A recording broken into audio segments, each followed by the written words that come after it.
Welcome back here to the Sports Unleashed podcast. I got 3 guests with me. Gentlemen, introduce yourselves. My name is Will Robinson. I was the coach of the College Football 25 champion, the East Carolina Purple Pirates. Hayden Bender here, national champ with the CMU Chippewas. Yeah, and Gavin McAfee here, national champs, the Miami Redhawks, the Purdue Boilermakers, Oregon Ducks, Michigan Wolverines, and LSU Tigers. All right, so our first topic, we're going to be previewing NFL and college. We'll start with college. Top 25, early observations, Penn State. That's probably the one I have a problem with, to be honest. They should not be above the defending national champions.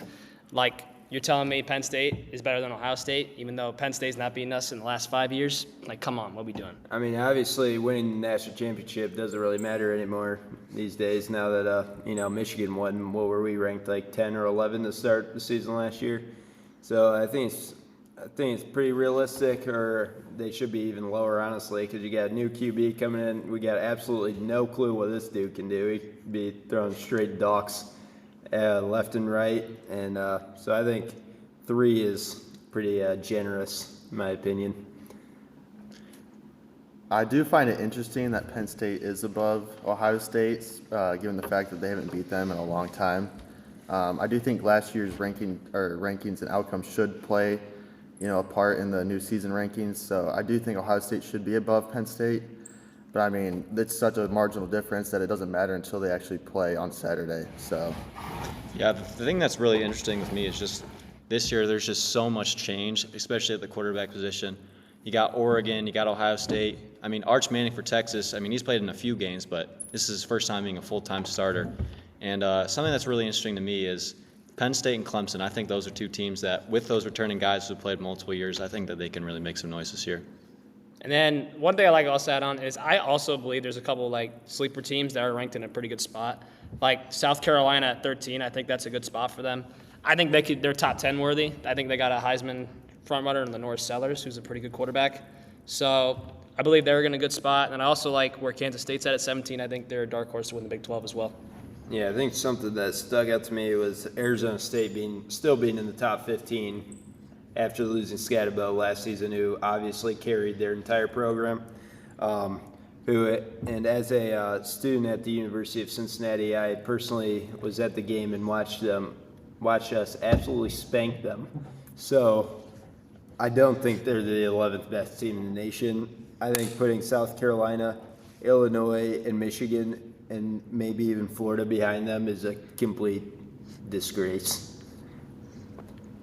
honestly, even Tennessee. I mean, Tennessee too. I mean, I don't understand how Tennessee makes the playoffs and then drops all the way to 24. I mean, they lost some guys, but, to have Arizona State 13 spots above them is kind of a crime on the committee's part. Yeah, I mean, they dropped Boise State all the way down to 25, but somehow Arizona State yet to stay up at 11. So I'm not sure how that makes any sense. I think the thing that you're seeing the reasoning between Arizona State and Illinois both being 11 and 12. I mean, Illinois returns basically their whole team. Arizona State did lose Scatterbo, but they do have Sam Levitt back. And Boise losing their front runner in Genty, I think that's just going to be really tough for them. But the thing is, they could still make it from the group of 5. Tennessee lost both Nico and Dylan Sampson from their backfield, so they're going to be worse. They're definitely going to take a step back, especially in the packed SEC. All right, well, we're going to move into some team prediction here, some team records. First, we're going to start off with the Big Ten team, obviously. We'll start with Ohio State. Okay, I guess I'll start here. I think Ohio State will do pretty decent again this year. I don't think they'll be as good as they were a year ago. I think there's potential to lose a max of 3 games, but we'll see.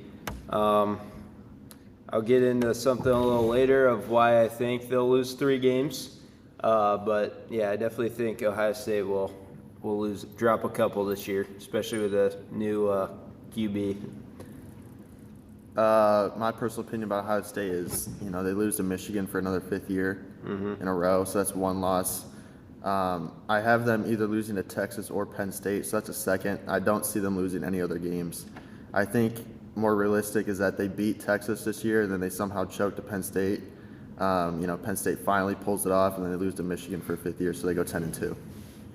Well, the thing I see about this is you don't realize that it's a big game James coaching at Penn State and Jim Knowles. I'm not the biggest fan of Jim Knowles just because kind of just left out of the blue after winning a natty. I mean, the first couple of years of him at Ohio State weren't the greatest. I am very well aware that he turned that into a good defensive team, but at the start wasn't that good. I think that they'll probably lose one game, and whether that being to Texas or their rival, it is pretty tough. And they also play Illinois and Washington on the road, which are two teams that cannot be overlooked.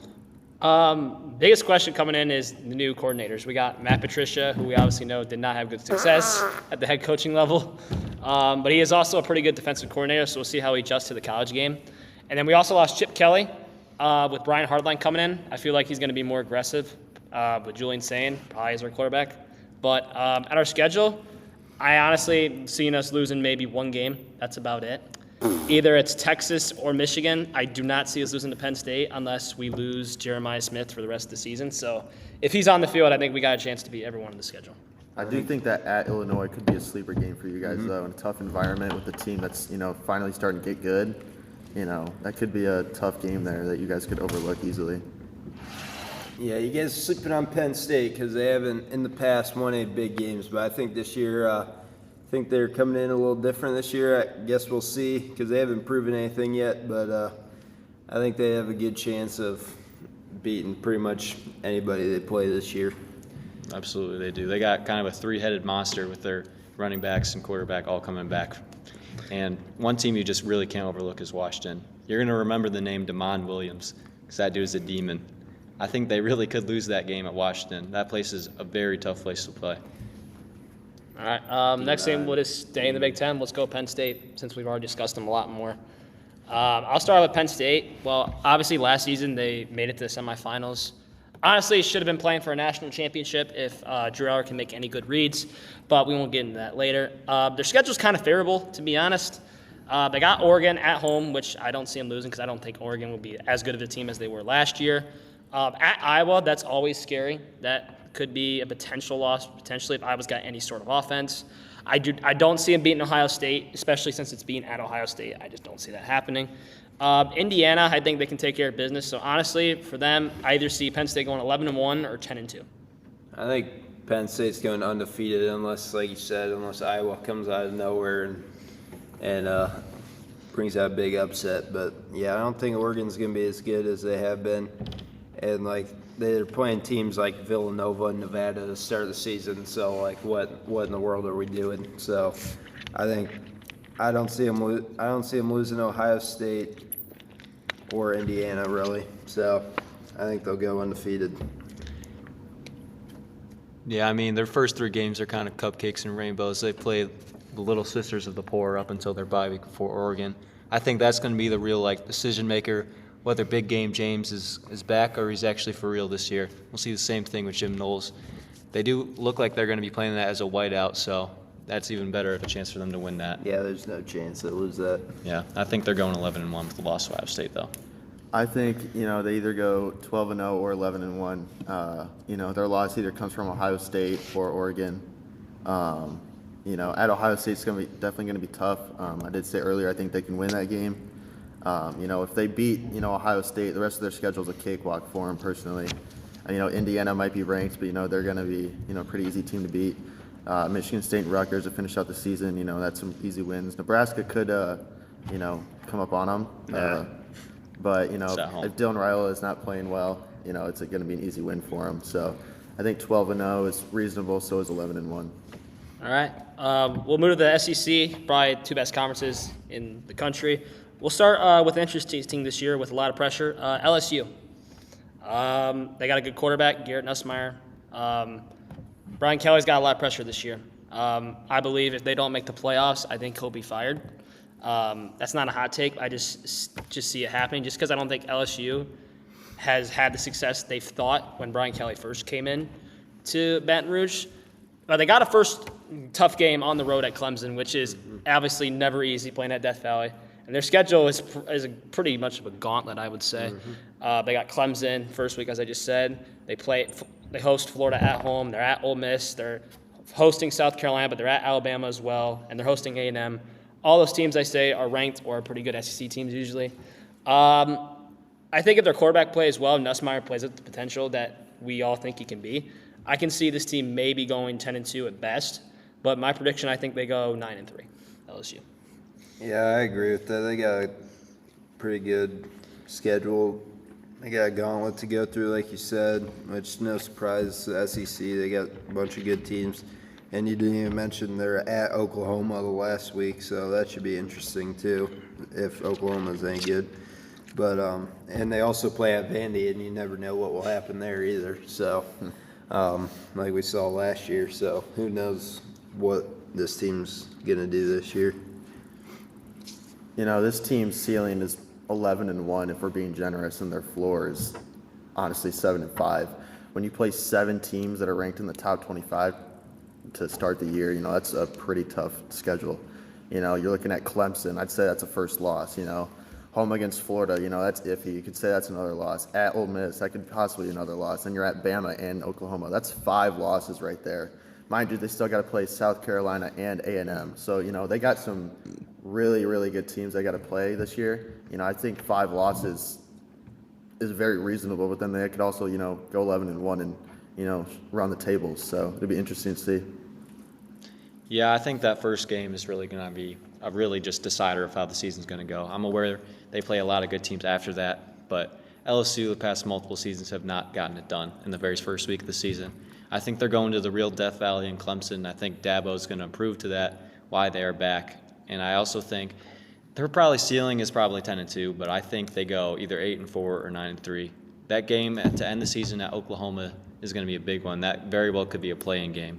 We'll see how many of those teams really are ranked, because a lot of them will just cannibalize each other in the SEC. We'll stay in the SEC. Let's move to a team that had a down year for sure with the first-year head coach. Let's move to Alabama. Kalen DeBoer in his second season has got a lot of pressure on him. Alabama, the expectations to win national championships there. And they obviously did not make the playoffs last year, which for their fan base is unacceptable, as for many fan bases in the U.S. Their schedule is pretty tough, I would say, argument. At Florida State, I really think people are sleeping on that as a road game for them. I just think Florida State, with that atmosphere, if Florida State comes out the way we've seen them in the past in these type of big games, I think that could be a potential loss. They do host Wisconsin. I don't see any problem with that. At Georgia, that might be a major first loss that I see on their schedule. They have Vanderbilt at home. I don't see them losing to Vanderbilt again unless Diego Pavia plays out of his mind, which we've seen before. They host Tennessee, which could be interesting matchup just based on how Joey Aguilar, the new transfer quarterback in there, does. They're at South Carolina. That could also be a potential loss because South Carolina, they got a great atmosphere, good team, good coach. They host LSU. I see them taking care of business against LSU. And then same with Oklahoma. I see them taking care of business. So overall, I see them going either 11-1 or 10-2 for Alabama. Yeah, I'd say about the same. I think they have a maximum of maybe 3 losses, but I think they'll cruise through their schedule pretty easily. I think the first 3 games they'll get through pretty easy. Georgia will be tough, obviously. South Carolina will be tough, and then that LSU game too. I think those are their only possible losses. And then you never know what will happen with the Auburn game, just because that's such a big rivalry, and you never know what will happen in those rivalry games. For Bama, you know, I think they cruised by Florida State and UL Monroe the first 2 games. I do think people are overlooking Wisconsin a bit. They are a Big Ten team, and it is played at noon Eastern time. What? That is horrible. Bro, that's not even straight terrible. up horrible. Dude, based on the Alabama team we watched last year, they're a roller coaster. They got the same coaching staff. You know, a lot of the same players are still there. Obviously, they had some guys leave, but you know, I think that is a game you guys are overlooking pretty easily. I wouldn't be surprised if it's a lot closer than you think. Other than that, I do think they probably go 9-3 or 8-4. All right. I understand what you said, and with that being said, I got Alabama beating Wisconsin by a minimum of 40 points. That's crazy. That ain't happening. Wisconsin's got a very tough schedule already in the Big Ten. They might win 5 games this year. Okay. I think they lose to Georgia. I think they lose to South Carolina. And they've got a couple other tough games with Oklahoma and Tennessee, but those are both at home. Once again, going to Vanderbilt, they have Diego Pavia, but this is a home game. I think they beat them by about 60. But the last game of the year at Auburn, I think this is the one that really could just deflate Bama's chances of making the playoffs. And that leads into my hot take, really two of them. I think Bama gets their third loss to Auburn on the road, and I think this is what keeps them out of the playoffs. Next team will stay in the SEC. We'll go to a team that's got a new quarterback coming into town, Texas. Obviously, we've seen they've made the semifinals the last 2 seasons. They're ranked number 1 in the country to start the season. They got a new quarterback, Arch Manning. Everyone was hoping for this. They wanted to get Quinn Ewers out of there as soon as possible because they know what Arch's talent is. Steve Sarkisian's got a lot of pressure. You know, he's a great coach, recruits very well. But they started with a big test right away on the road at Ohio State. We'll have to see how Arch deals with the pressure in the crowd. Honestly, for them, I see them losing to Ohio State. If this game was at Texas, that's probably different. But I see them losing to Ohio State in week 1. I mean, the next 3 weeks are pretty much cakewalk for them. I mean, at Florida could be really challenging. Just depends how good Florida really is. I really don't think Oklahoma's that good as we think they are. I think they roll past Kentucky, roll past Mississippi State, roll past Vandy, and their next tough game's at Georgia. So maximum I could see Texas is losing is 2 games. I don't think A&M's going to be that good either. So I see them losing to Ohio State and Georgia. So I got Texas at 10-2, but still going to the SEC championship. Yeah, I'd say I'd either have Texas at 12-0 or 11-1. I think first game is going to definitely be a test. I think it'll be tough at Ohio State, but I think they'll be able to take care of business and win it. And then I think the only one I could see them possibly losing is an upset at Florida. I feel like I could see Florida and DJ Lagway coming and surprising Texas and beating them. Other than that, I think they're going to cruise through pretty easily and take care of business everywhere else. I also got Texas going 12-0. I think the only team that really, can beat them pretty soundly is Ohio State. But I do think they win that game. I know it is at Ohio State, but I think, coming into this year, Texas gets a little bit better from last year, and Ohio State drops just a little bit too. So I think that evens the playing field. If they do, win that game, I think the only other team they possibly lose to, like Gavin said, is at Florida. It's on the road. There's no time for it yet, but, if that does become a night game, that could be a pretty tough test for them as well. The thing about that first matchup is people are underlooking the fact that Texas is also losing a lot of players. They do have Arch Manning, and, a lot of people think he's the Heisman, but that shouldn't just be handed to him already.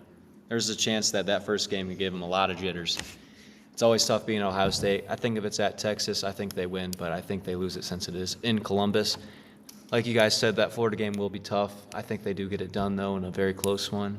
But I think they also lose to Georgia. For some reason, Kirby Smart's just got their number, and I think it's going to continue this year. I think they go 10-2. All right, we'll stay one more in the SEC. We'll go, obviously, who you just talked about. We'll go to Georgia. Obviously, Kirby Smart, he's also under decent pressure. I wouldn't say not as much pressure as Brian Kelly or Steve Sarkisian, but last year, they had an unfortunate ending. Lost Carson Beck, who's now at Miami, Florida, in the transfer portal, and they also lost in the SEC championship game. And now with Gunnar Stockton coming in, there's a lot of questions. I've never really seen him play much, so I really can't judge him how good he is. I saw him play in the SEC championship and in the Sugar Bowl against Notre Dame. Didn't impress me much, but, he can change my mind pretty easily. The schedule for them is actually really tough, now actually looking at this. At Tennessee, that's always very tough. We've seen Bama drop games multiple times there before. We've all seen them absolutely steamroll teams at Tennessee. So that could be a potential loss, but I see them winning just because I think Georgia has the better overall players in Tennessee. Bama, I think they'll roll past Bama by more than 20 points. I really don't believe Alabama's offense is that good. I see them rolling past Kentucky, Auburn, no problem. I think their 2 biggest tests before Texas come. I think Ole Miss, I think a lot of people are sleeping on them just because they've lost Jackson Dart and so many guys. But Lane Kiffin's such a good coach, you can't underestimate what he can do. Florida, that's a rivalry game. That's always going to be a really tough game. And then Texas is also very challenging, but it's at home, so it's their favor. And then that last week, I think it's a sleeper game for them, Georgia Tech. I really think Georgia Tech can do some damage in the ACC. I think for Georgia, their max ceiling is 11-1. And I actually have them going 11-1 with their only loss coming to Texas. Yeah, I think I got them at either 1 or 2 losses. I think, like I already said before, I think Texas is going to come into Georgia and sneak away with a little win there. And I think, kind of like you said, Ole Miss is going to be tough, and I think they come in and upset Georgia. So I think I'm going to have them at 2 losses as well. Everybody else is pretty much a cakewalk. They end the year with Charlotte and Georgia Tech. They'll be definitely ready when it's time for the playoffs. For Georgia, for me, I think they're a 9-3, possibly even an 8-4 team. They got a good schedule here with teams at Tennessee, against Bama, Ole Miss, Florida, Texas. You list off Texas, in my opinion, that's an automatic loss. First Bama, that's a second loss, and then a third loss could be Tennessee, Ole Miss, or Florida. It's a 1-3 chance for any of those teams. I think that if they lose 3 of those games, there's a chance they sit on the outside of the playoffs looking in or barely make it. So obviously they got some easy games to start the season against Marshall and Austin, PA, how you pronounce that. It doesn't really matter. They're going to whoop them. So, I think they go 9-3 or possibly even 8-4. They got some good teams here that they got to play against. And I really don't believe in Gunnar Stockton after what I watched in the SEC championship and playoffs. So I think, they could have a rough road looking ahead. You know what, Hayden, I don't disagree with your hot take, but if you really think Kirby Smart is going 8-4 and 9-3 with Georgia, you're crazy. If you really think he's losing to Kalen DeBoer's bum ass. Okay, you can say 2 times in a row. You can say Kalen DeBoer's It's not a bum, happening. but It's then just you not just clowned happening. me for saying that Wisconsin has a slight chance of beating them. I know they're not It's good. different. Okay, it is different, but 40 points against Wisconsin, bro, and then you say that there's going to, Yes. roll over Bama. I think that's crazy. All right. Yeah, this schedule is tough, as most in the SEC are, but I think the big thing here is look at their games. You don't see a lot of those at symbols there. A lot of their big games are all at home. They get Bama at home. They get Texas at home. They get Ole Miss at home. And then there are 2 other decently big games. You got Florida, but that one's a neutral site. And I think that is one that is tough, and I do think they'll lose that. I think they're going 10-2 with their other loss being Georgia Tech. I think Haynes King, after coming into Georgia and making that 8 overtime game last year and almost getting it done, hey, I think this is the time they get it done. Georgia Tech beats them, and they go 10-2. All right. Well, we're going to move back to the Big Ten here. We're going to move back to a team that, I don't know, a lot of people could say are overranked. We're going to go with Michigan. Last team here will be Michigan. Obviously, a lot of questions coming in. How's Sherrone Moore going to bounce back from a 7-5 season, even though they ended very strong, upsetting Ohio State, which was probably the worst loss of the season in college football. And they also Maybe beat last 10 Alabama. seasons. And they also beat Alabama with Jalen Milroe playing. So that was pretty impressive the way they ended the season. So For sure. big question though, what are their infractions going to be come tomorrow? As we saw, it's going to be announced tomorrow morning. So how's that going to impact the team? How's it going to impact the head coach? Looking at their schedule, they got pretty lucky with their Big Ten schedule. I will say that. I think they got 2 tough games. I think that's about it. I don't see them. I think they'll roll past New Mexico. Oklahoma is the first big test. One of their 2 big tests, obviously. It's at Oklahoma. I don't see a world how Bryce Underwood plays perfect. And I think if he doesn't play perfect, I don't think they win that game. So I got them losing to Oklahoma as well. I think they roll past Central. I think Nebraska is not going to be good as everyone thinks they are. I think Wisconsin, that's a win. USC, that's a win. Washington, that's probably a win because it's at home. They ain't losing Michigan State. Michigan State's like 10 years away from ever being good at football again. But Purdue, that's another win. Northwestern, that's a win. Maryland, that's a win. I think Michigan goes 10-2, and I think is the last major ranked team to make the college football playoffs. All right, I know. Okay, I don't know about that one, pal. But Will's gonna hate me for this one. But obviously, like you said, we have a pretty easy schedule. We really only have 2 tests. Oklahoma's gonna be the first test, but I think we still steamroll them. We just ground and pound, baby, and then we get Bryce Underwood in that play action pass, and it's over for them. So, and obviously, we own Ohio State still, so I'm going 12-0. And the question is, Honestly, I don't even know about the that. question is, what can we do when we get to playoff time? That's going to be the question. I don't know how we'll do, especially with this easy of a schedule. I don't know how prepared we're going to be for the big playoff games. But I think we're going to cruise through everybody. And then Ohio State's always a tough game, but we'll beat them. And, nobody else is any good on here. So. think that's about it. I could honestly see him going 11-1. I'm being brutally honest with the only loss coming to Ohio State. Okay. Michigan. But And what makes you think Ohio State's going to beat Michigan this year? But this schedule is reminding me of of a team that made the playoffs last year with this cupcake of schedule. That's Indiana. I think their schedule is really similar to Indiana. They got 2 or 1 big game, and then they get steamrolled in the playoffs. That schedule looked exactly like when Indiana last year. I don't think and the we'll 2 get big games steamrolled. they played, they got steamrolled by Ohio State, and they got steamrolled by Notre Dame. The only reason the Notre Dame game was close because they scored 13 points in garbage time. So I think Michigan at best goes 10-2. Thing is, we'll get our playoff game like pretty much. Ohio State's always pretty much a playoff game right at the end of the season, so I think that's going to prepare us a little bit more than what Indiana had. Like, I don't think we're going to get steamrolled when we get to the playoffs, but I could see us losing a little tight one if we're playing a pretty solid team. But other than that, like, I don't know why you think Ohio State's going to somehow magically beat us this year. Our team only got better, and you guys lost some dudes. You just had Jeremiah Smith and Caleb Downs, about it. We literally have a national championship winning Yeah. coach. What tells you? We have a national championship coach too. Sherrod Moore's not a national championship he winning is. head coach. He's Not never done as a head not coach. a head coach. He was part of the program. He was part of the program. Yeah, Jim Harbaugh. And he killed beat that Ohio State multiple times. All right, let me give you my take to break this up real quick. Michigan being my favorite team here, I do want them to go 12-0, obviously. Do I think that's going to happen? Who the heck are we losing to? Probably not. Just listen, please, okay? At Oklahoma the second week, in our first week game is New Mexico. We don't have much of a test with our team once we go into Oklahoma. I think that is going to be a tough game. I'm not saying we're going to lose. I think that'll be a really tough game. That could be one of our 2 losses. Obviously, 2 losses. Is that Two- so crazy to say?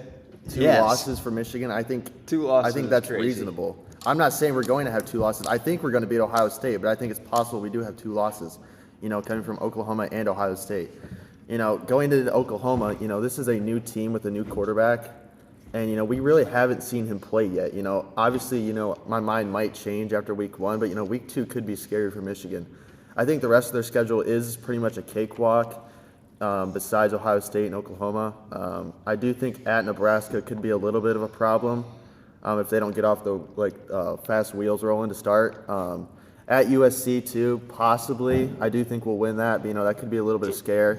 Then they got about 5 games in a row. Washington through Maryland, where that should just be 5-0. So I think 10-2 to 12-0 is reasonable. Obviously, I hope we go 12-0.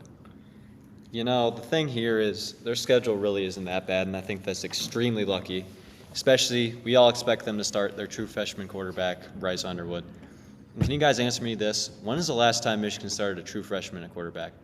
I don't know, but I'm taking him all day over Davis Warren, who beat a national championship team last year. So I think we will be just fine with this patty cake With his schedule that we 73 got passing going on. yards. That's possible, but the thing you're overlooking is in your second career start, do you think they're going to go into Oklahoma Yes. and win at night? Yes. No. I When- think, when I think have they we- can, but will When they? have we I don't know. ever I think it's a relied- toss-up, honestly. When have They we don't ever have the relied offense to on- do that. When have we ever relied on our quarterback to make absolutely ridiculous plays? Never. We are I will ground and agree. pound Our into team the play is- action, J.J. McCarthy. and our defense is still going to be great this year. So I agree with that. I don't think we're going to have any problem with Oklahoma. You All right. You could throw in Mahomes right now on the Michigan team. We're still going to run the ball. I think So we I do got think 2 that is a solid good running point. backs. We're going to pound the rock and then bring in the play action. I think Bryce Underwood will be just fine. All right. No, hold on. I'm not done with this because I haven't made my prediction. Because if you really think this team's going 12-0, that is just ludicrous. I mean, what in your right mind thinks that they can do this?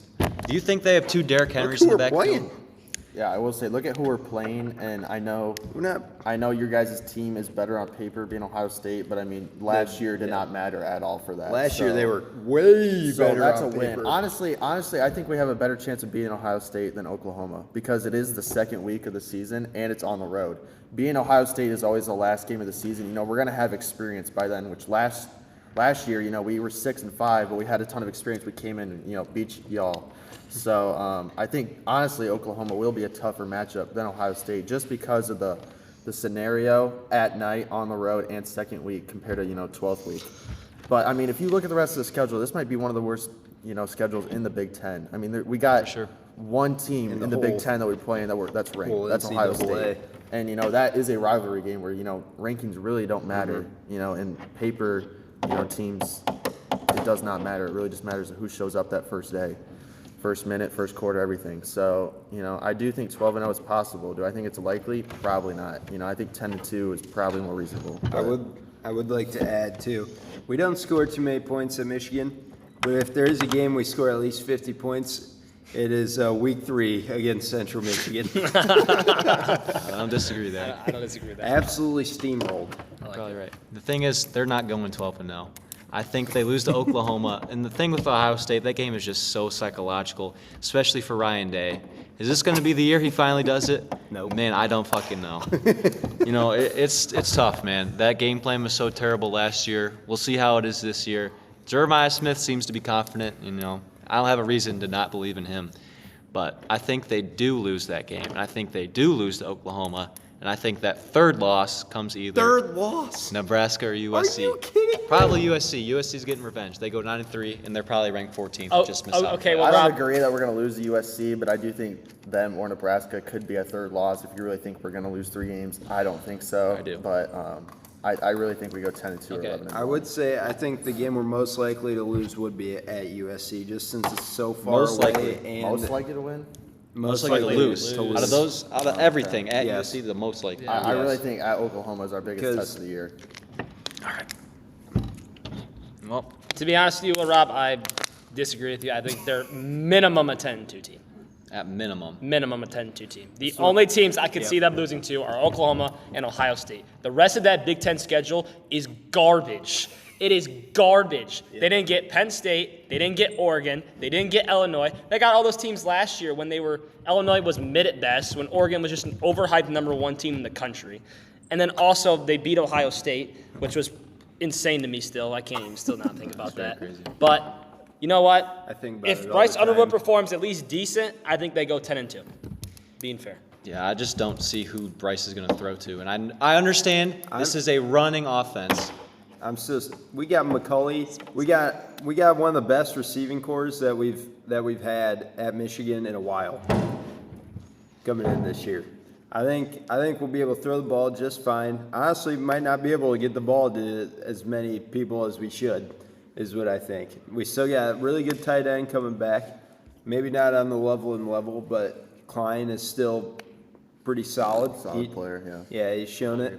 He's shown it when Loveland was hurt for a lot of last season. So I think we'll be real good. All See right. if the freshman can do it. All right. All right. We're going to move on to our next topic, Heisman winners.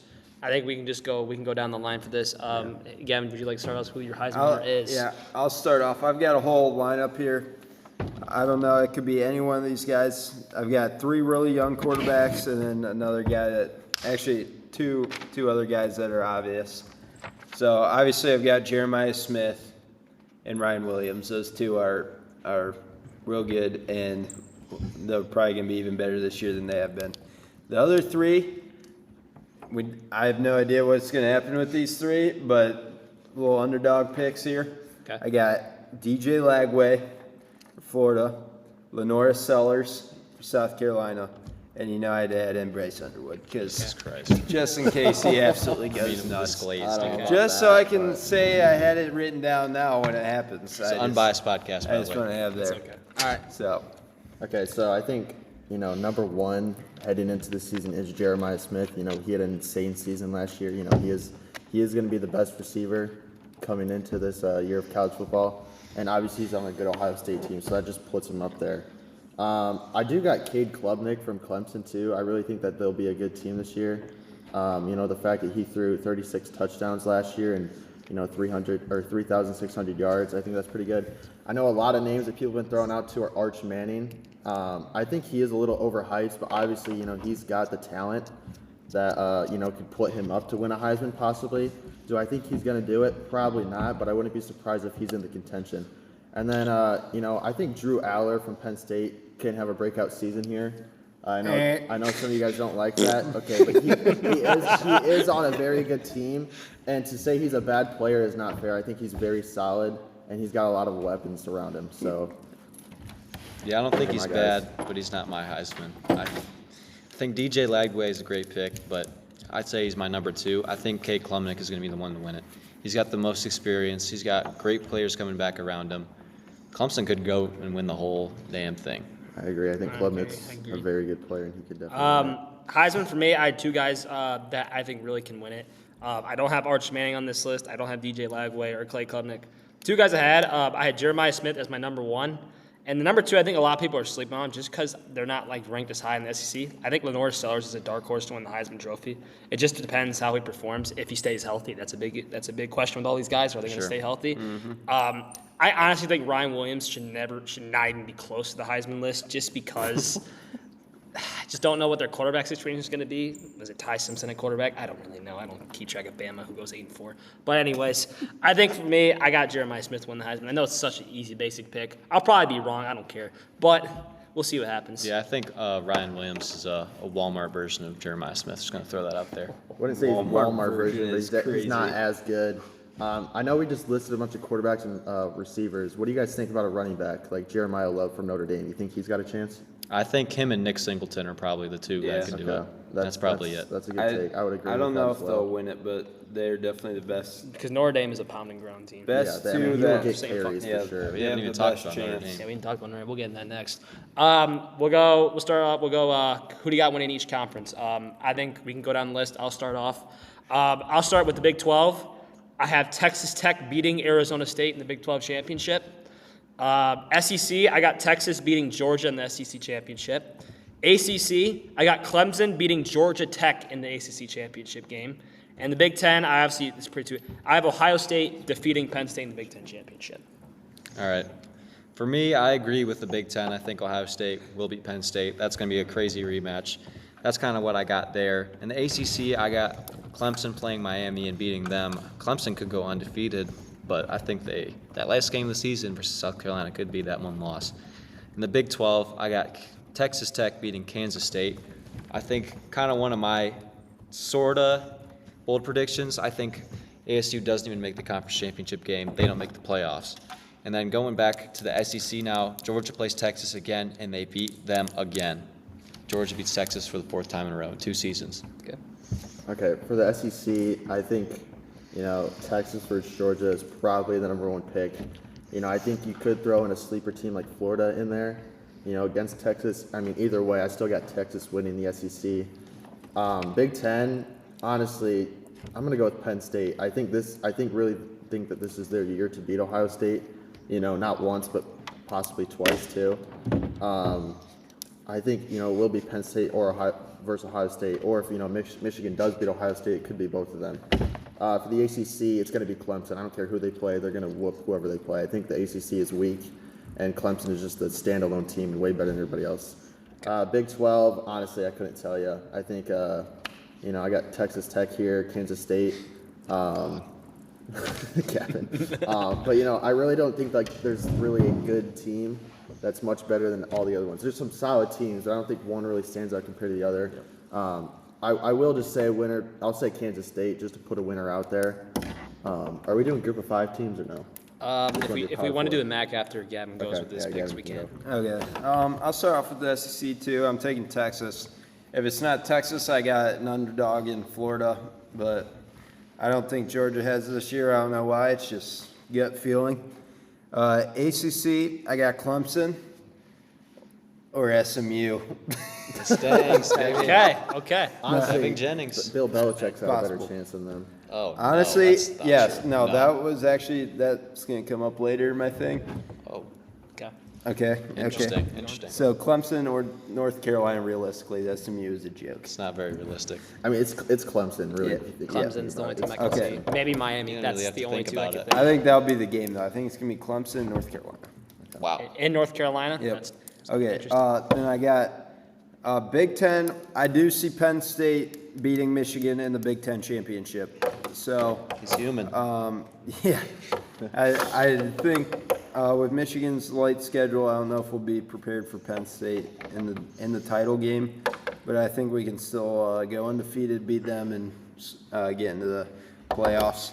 Then the Big 12, I kind of forgot about another Heisman candidate, and Brendan Sorsby. Brendan Sorsby of the Cincinnati Bearcats came in last year as a transfer sophomore, and he played his game. Our offensive line was not the greatest, so he had to get the ball out real quick, but he made do with what he had and played pretty good. And he returned back this year, and I think he's going to have a Heisman caliber year at Cincinnati. And I think Cincinnati's going to bring home their first ever Big 12 championship, and then they're going to make the playoffs as well. So. Okay. That's a very hot take, and I like the confidence there from Mr. Gavin McAfee. For playoff predictions, do we want to just go down the line, or do you just want to agree or disagree if there'll be playoff teams? What do you think is better? Just list our teams. Just list a few teams and see what I'll start. I got some easy teams. I got Ohio State in the playoffs, Penn State in there as well. I got Georgia in there as well, even though a lot of people don't think Georgia's going to be as good. I have Texas in there. I do have South Carolina in there. If the North Seller stays healthy. Yeah. If he stays healthy, they got a chance. If he gets hurt, there's no way. I do have Clemson. I really think Clemson could win the national championship. I'm being dead serious. I got Notre Dame in there as well, unless they somehow fall. I trust Marcus Freeman. He made the national championship last year. I got Bama in there as well. I think they'll sneak in somehow. I do got Texas Tech in there as well. I got Boise State as my non-group of 5 power. And then my last two teams, I have Florida. I think they're a dangerous team with DJ Lagway. And then my last team in is Michigan. All right. For me, take this as a surprise if you want to, but I got Ohio State as the number 1 seed. I know you guys might not like that one, but that's what I think. I think Clemson gets to number 2, Georgia right behind them. Penn State will be number 4. I got Notre Dame, Texas, LSU behind them. Then Texas Tech. I think Oregon does sneak in just because they don't play too many other good teams besides Penn State. They'll probably be 10-2. I think South Carolina also gets in. And my team, not from the Power 4, is Memphis. And then my last team in there is Illinois. Interesting. I don't have an exact bracket down, but I will tell you that, the teams that they listed before are going to be the front runners. I do think my 2 teams that win the Natty right now are Penn State, Texas, and then I'd say the outsides, probably Ohio State, possibly Michigan, and then obviously Clemson. I do think those are the teams that have the best chance. You look at Texas, they're going to win the SEC. And then Clemson, they're going to definitely win the ACC. So I think both of them are right up front to, have the best chance. And the Big Ten is kind of a dogfight between, especially Ohio State and Penn State, and then throw Michigan in the mix too.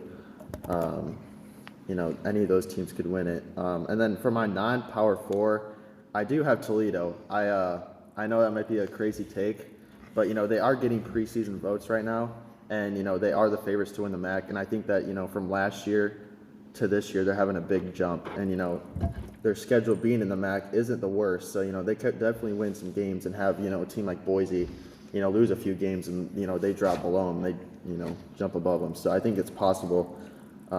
Boise might be more likely, but I'm gonna go with Toledo. A little dark horse here. Coming from the BG student too. Yeah. But it is true. But they got a good chance here. I do agree with that. I also have Toledo in at that 12 spot. At number 1, I got Penn State, and then I got Clemson coming in at 2. Then I got, let's see, who did I have at 3? Oh, Texas. Then Michigan at 4. I've got Georgia at 5. LSU at 6. Notre Dame at 7. Then I've got North Carolina coming in at 8. In the 8th spot. Wow. That is so crazy. Just wait. North Carolina at the 8th spot. I got Illinois at 9.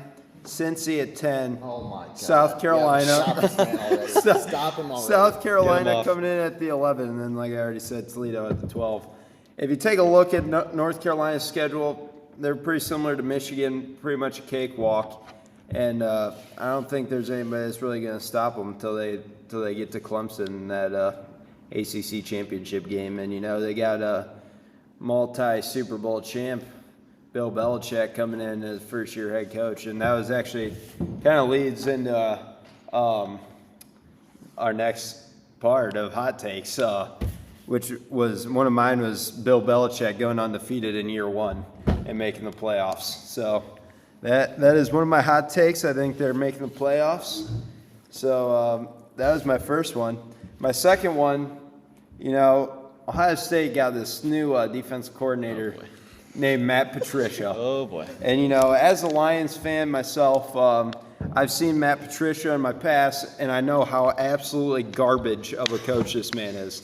So my next hot take is Ohio State loses at least 3 games every year Matt Patricia is there. Until they fire that man, they're not having a season with at least 3 or less than 3 losses. They're not even using his system. And that's all I have for my college hot takes. So looking back at your bracket here, we see some noticeable teams that are missing. We got no Texas. No, that Texas was my number 3. Oh, they're right at the top. I didn't see that. Texas. No Ohio State. Ohio State. Man. Wow. They're missing. I don't see they're a missing world. the Big Ten championship. I don't see a word. You don't got no Bama on your list either. That's manageable. Bama's not making it. Ohio State, Oregon I as could well. see squeaking in towards the end in either this. If North Carolina actually doesn't go undefeated, I could see Ohio State squeaking in there. So we'll lead into our next topic, which is our biggest 3 hot takes for this next college football season. My first hot take is Oregon, I believe, will finish 5th in the Big Ten. I think they finish behind Ohio State, Penn State, Michigan, Illinois. I think they finish 5th. I don't believe in what they got. This one is a really big hot take. I have Notre Dame making the national championship. Yeah, I don't know. I don't agree. I think Marcus Freeman they don't. knows what they went on a run last year, even though they didn't have they the best got a teams. running back, and that's it. I think they got a better team than they had last year, so we'll see how it goes. And then my biggest take is, I know a lot of people are not going to agree with this. I believe James Franklin is going to get fired after this season. That is the worst hot take of all time. Dude. I just cold You can tell it's an Ohio State fan because they wanted Ryan Day fired after the 12th I week just when see they it where lost. Now if James Franklin, let me finish. Some meat locker If take Penn right State does not make the national title, he will be fired. I Well, guarantee that's the you. worst take I've ever heard. 100%. If they don't win the Big Ten, I think. If That's he's worse than still, Wisconsin If he Park beats State. Ohio State, he's like getting a. If he light loses edge to now. Ohio State. all he has to do is do good during the regular season at least, and he's fine. But if he can't win those big games like Ohio State again for another season with this team that And they he got have right Oregon as now, well, too. And a whiteout. I mean, he might possibly. Okay, be gone. realistically, if he goes 9-3, he's not going to get fired. Who are they going to replace him with? Seriously. I don't know, Joe but Paterno. 9-3 with the team they have right now is Disgusting. bugs. I understand, but he hasn't done good playoffs or had much playoff success. I understand that, but you got to think he has been consistently good. I'm not saying just if they don't make the natty, he's not going to get fired. That's the worst take I've ever heard in my life. At some point, though, Penn State's got to look at themselves and be like, do we want to win a natty or not? If they can't win it this year, I don't know if they're ever going to win one with James Franklin as the head coach. So eventually he's going to have to be gone. I don't know. I'm not saying that will be this year, but if they can't win it this year, I don't know when they're going to win it ever. Yep, I completely agree with that part, actually. Penn State doesn't win it this year, they will never win it. This is the best team that they've had in their history, I think. So if it's not now, it's never. Realistically. I mean, the other good team you could say is in, 2016, 2017 with McSorley and Barkley. Still lost to Ohio State that year. Trace McSorley. Rolling on a dime. All right, we're going to take a quick Hold break. up, hold up. Still Got my hot takes, too. Ah, shit. So, yeah, my hot takes, I think, sort of hot. I mean, they're already ranked top 12, but I got Illinois making it. Bama missing it. Auburn beating Alabama. Georgia Tech beating Georgia. All right. Georgia Tech beat Georgia. Yeah, I know. They did have a close one last season. What was it, 8 or 7 overtimes? 6, 7, something? 6, 7. Okay, so. And then my sleepers are Auburn and Washington. Washington could beat Ohio State. Making the playoffs? Washington Or will make just it. like- That's just sleeper teams. I could right. see Auburn with an upset. My hot takes, I already listed the one earlier, but that was Toledo possibly making the playoffs as the non-power 5. I think they got a real shot at that. My second hot take is that Georgia will not make the playoffs. I think what we said earlier is they play 7 ranked teams to start, based on the preseason rankings, they play 7 of them. They lose 3, they might be on the outside. They lose 4, they're definitely out. And, they, against Texas, I think that's 1 loss. Possibly Bama. And then, Florida, too. That's possibly a 3rd loss. Do I think that they will drop out of the rankings completely? No. I think it's possible that they either make it on the outside or barely miss it, barely miss the cut. My third one, I really don't have one. Going off what Will Rapp said, I do like Illinois making the playoffs, though. I think that they're a sleeper team this year. They could easily go 10-2, 11-1, and make a good playoff spot. Other than that, I don't really have any more. All right, we're going to take a quick break before we get on to NFL, which should be more interesting, and we'll get back to you. So we'll finish off the college football segment right here with games we'll possibly be attending. I'll possibly be going to Ohio State, Texas, along with Ohio State, Penn State, and then possibly along Bowling Green versus Cincinnati in week 2. Yeah, for me, those are the same for me. I think I'll probably be going to all of those and maybe some more Ohio State games. Also, some big BG home games, maybe BG Toledo. That'll be a big one for sure.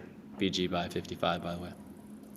I will be attending New Mexico at Michigan week 1. Week 2, I'll also be down at Cincy for BG Cincy.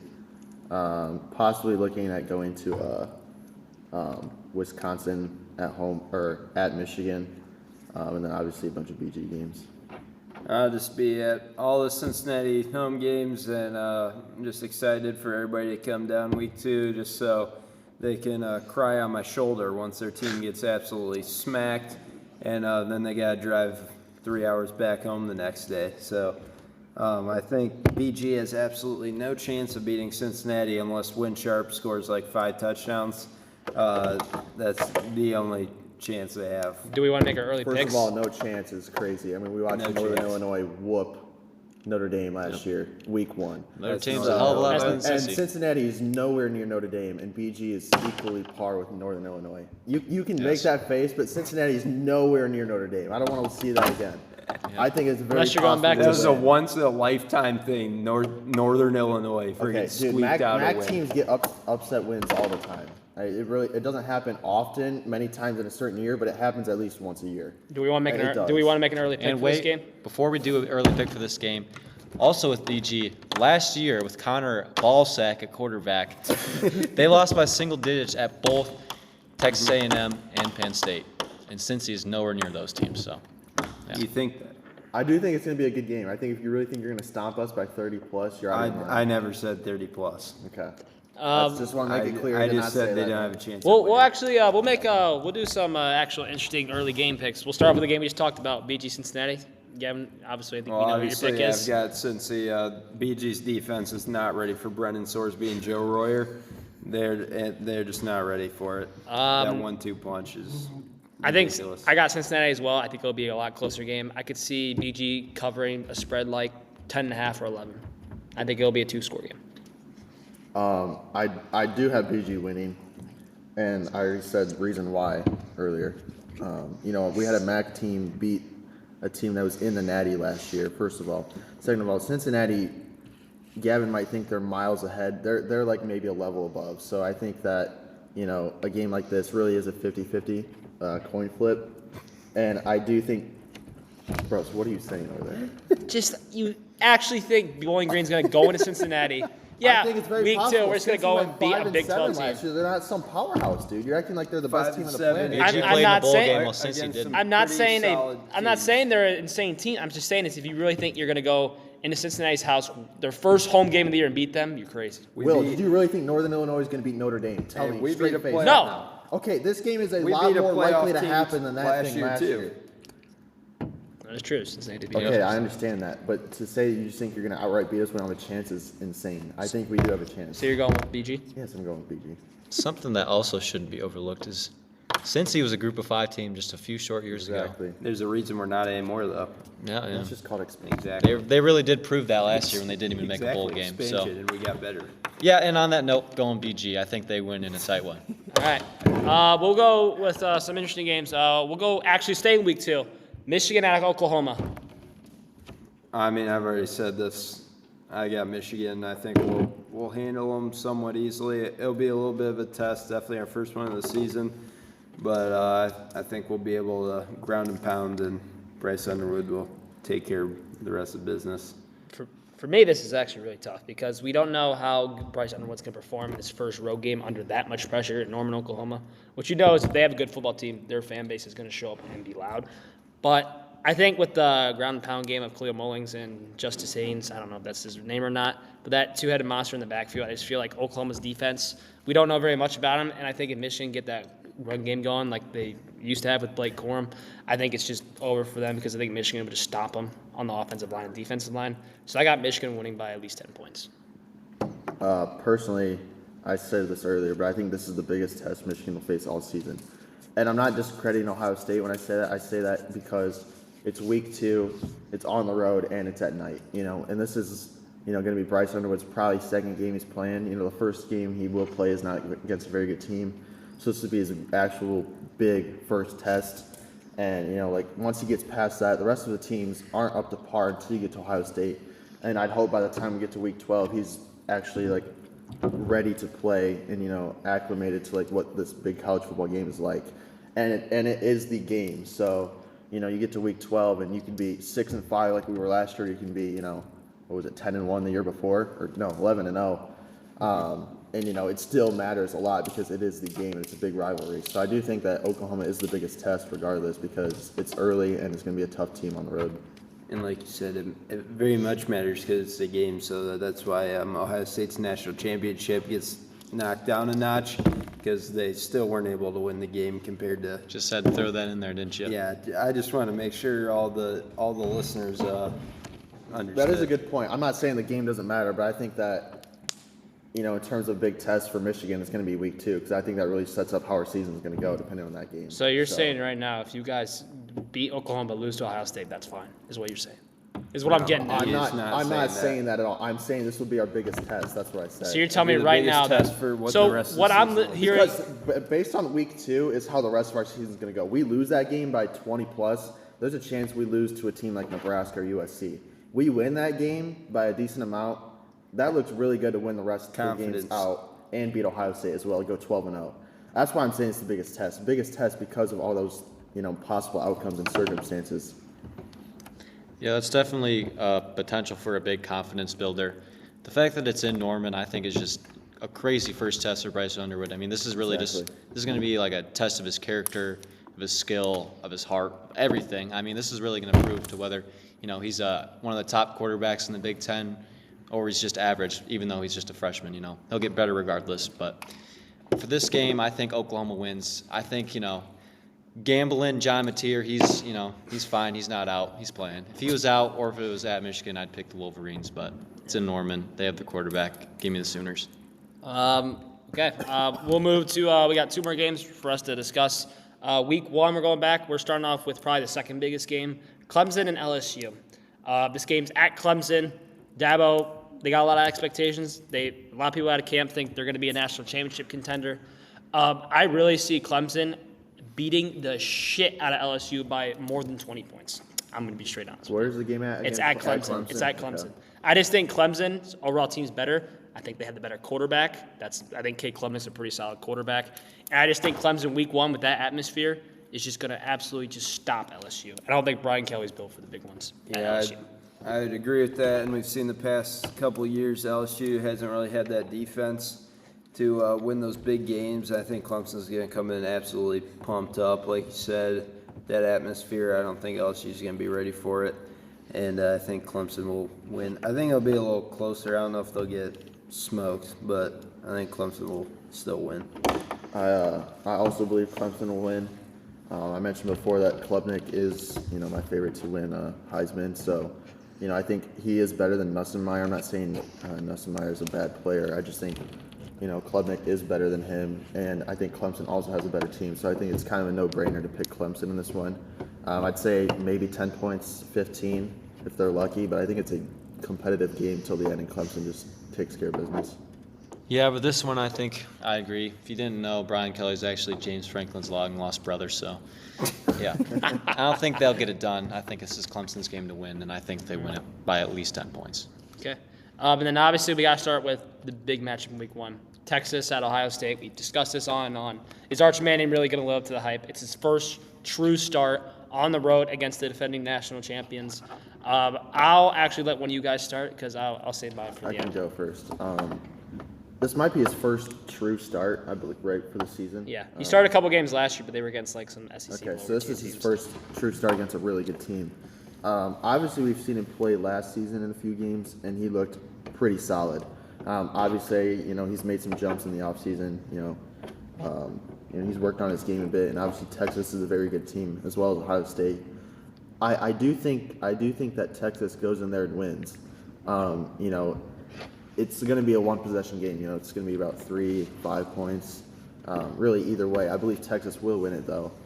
But yeah, I think that Arch Manning proves that he is a good player and possible Heisman candidate. I don't think he'll win the Heisman, but I think he's got a good shot to win it, and proves why in the first week of the season. It also depends if Arch doesn't declare for the draft after this season. He could be the Heisman favorite. Maybe not this year, but the year after if he does decide to stay at Texas for another season. Yeah, I pretty much agree with all that. Obviously, this game's gonna be close. Could go either way.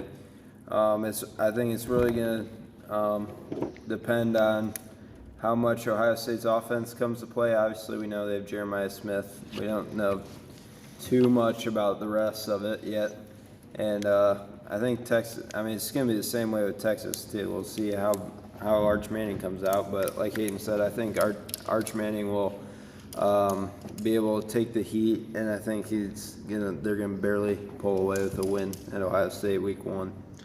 Yeah, honestly, in my opinion, I think this is a game of the century kind of candidate game right here. We were robbed of number 1 versus number 2. I understand the hype around Penn State, but given Ohio State's win streak over them, I don't know how it's not 1 versus 2. I do have Ohio State winning just because it's at home. Ohio State, besides Jeremiah Smith, does return a lot of production with Carnell Tate and Brandon Ennis rounding out their wide receiver core. They have depth there at that position as well. They bring in Max Clare from Purdue, very good tight end. And while they are losing a lot on the defensive end, they still have Caleb Downs, they still have Sonny Styles. And their defensive line, while their depth isn't that good, I think they have some guys coming in that can get the job done. I get Ohio State winning this one. Okay. For me, this is, as an Ohio State fan myself, it's kind of really tough because I don't want to pick up against Ohio State, but if I'm going to, it'd be this game. But just look at these teams. They're honestly evenly matched. I think quarterback advantage obviously goes to them. We don't know who Ohio State's quarterback is going to be. They haven't announced that yet. I'm assuming it's going to be Julian Sayin, but if it's looking Kleinholz, we'll see. I really think people are sleeping on Julian Sayin. I really think so. There was a reason why Nick Saban recruited him to come to Alabama. There was a reason why, because he knew he had something. And I think Julian Sayin's going to come out week 1 and shut everyone up. I think him and Jeremiah Smith will be the best quarterback wide receiver combo in the country. I think when you have Jeremiah Smith on your offense, you got a shot to win any football game. They got Carnell Tate as well, Brandon Ennis, Max Clare. Don't forget about the running backs. You got James Peoples and C.J. Donaldson from West Virginia as well. And I think a defensive player that could have a huge year for Ohio State is C.J. Hicks. I think he's got Jack Sawyer traits, but even better than Jack Sawyer. I think he's going to put a guy. Jack Sawyer traits. Yeah, he does. Jack Sawyer's a pretty good defensive end. Yeah. Crybaby, Yeah. eating turf Yeah. traits. And I don't understand why people are still hating on Ryan Day. I don't get it. He just won the national championship, and everyone's like, yeah, Steve Sarkisian's just a better coach and a better team. I'll tell you why they hate on him, because his own fan base hates on him Yeah. after week 12. That's why. You guys have hate from the inside. Of course, people are going to hate him You from guys the lose outside. one too. game a season. But and you it's guys like, just, fire 'em! you guys, Yeah, exactly. you guys just think They that lose the one Texas game is they gonna. can't lose, You really though, think that's that the thing. Texas is just gonna come in to the defending national champs and just beat us like that? I think No. it's very possible. I mean, they're like No. the You next lose best a team. lot of star guys. They are and- ranked number 1 for So I then- mean, They did too, but it's an even match game. And it's at home. It's not your national championship team. It's not the same team. Exactly. They don't have the same team. That's 2 whole different teams. Obviously, you saw that with us last year. We won the Natty, lost our whole team, and we go 6-5. So, 7-5. That's not in the cards for Ohio 7-5. State. Yeah. well, I'm not saying they're the same thing, but it's a whole different team. So, Honestly, it's a toss-up. I think it comes down whoever has that ball last is going to win the football game. I think if Texas has it last, they're going to win. I think if Ohio State has it, too. But in the end, I do have Ohio State pulling away. I got them winning 30-27. And I got faith in Julian Sayin. I have faith in Ryan Day after he led us to finally a national championship, even though we still can't beat Michigan, which is unfortunate. But I think it's going to be a good team, and this is a potential national championship rematch. I could easily see that as well. So now moving in to the other football season that'll be starting soon. Oh shit, never mind. Yeah, we're gonna go with our natty picks. There's a lot of teams that could win the national championship. I mean, it's kind of wide open if you think about it. Ohio State, could they go back-to-back? Could James Franklin get it done? Could Kirby Smart come back to the top of the range? Is it Steve Sarkisian's time? I'm going to go with Texas. I know it's very basic, very easy. I know I just said I had him losing to Ohio State, but I think the more experience Arch Manning gets, I think he's going to get better and better and better. And I think a sleeper wide receiver to watch out for in Texas is Ryan Wingo, a true sophomore. True freshman last year, very quick, kind of has Ryan Williams' abilities. But I think Texas, they get it done this year. I have them beating Notre Dame in the national championship. I like what you said there because, I was kind of a toss-up, too, between picking Texas and Ohio State for, the Week 1 game. And, like you said, more Arch Manning plays, the better he's going to get. So, if that was a Week 10 game, I think Texas, beats them by 10. But in terms of natty winners, I don't have either of those two teams. I'm going to pick Clemson.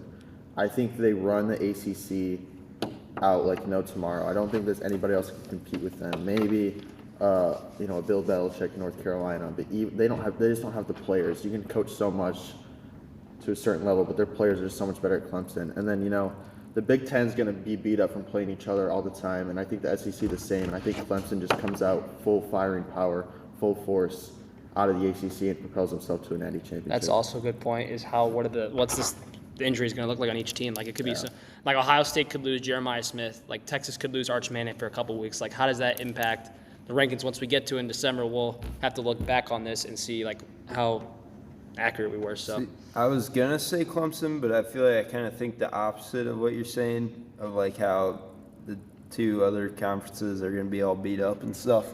I think the other two conferences are gonna be playing such good competition all year that they're gonna be ready for these playoffs. And I don't know if they're gonna cruise right through their regular season. And I'm not saying they're not good enough to beat any of the playoff teams, but I just think they might get a little surprised and get punched in the mouth against one of these real big teams. They do play LSU Week 1 though, so that is a good SEC team. They got to play another whatever amount of games. Can we all agree LSU was not going to be a playoff team? Can we agree on that? Yes or no? I don't agree on that. I don't agree on that either. All right. I think it's possible they missed it, but I'm not going to say for certain. I think that Texas is going to bring it home this year as long as everybody stays healthy.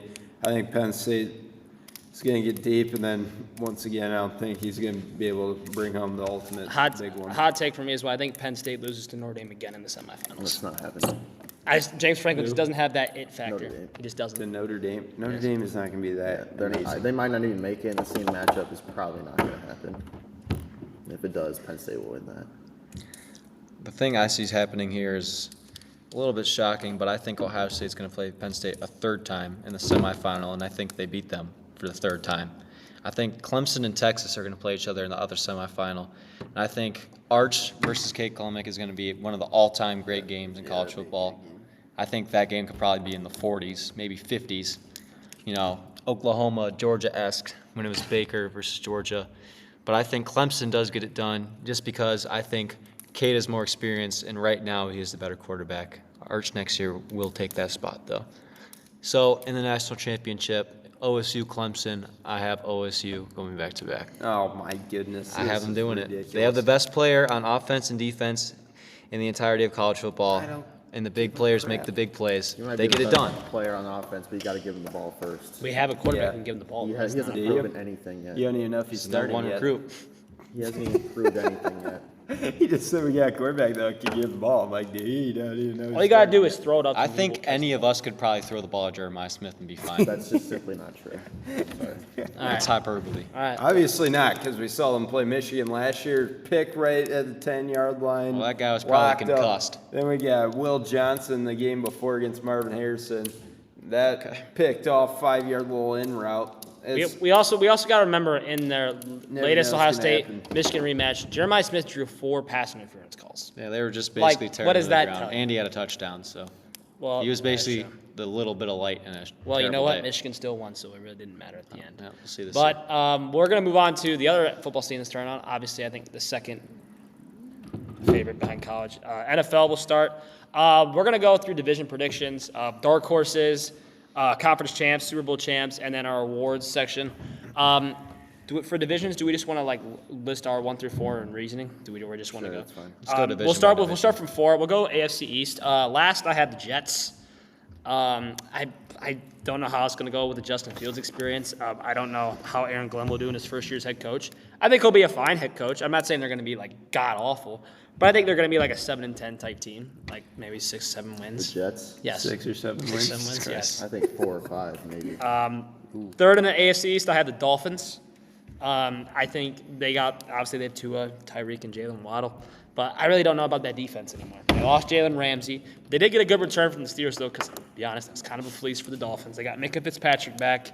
To be honest, I don't really know much about their defense. I know their offense is going to be strong. This probably could be a 500 team or a 9-8 team. Second place in the division, I got the Patriots.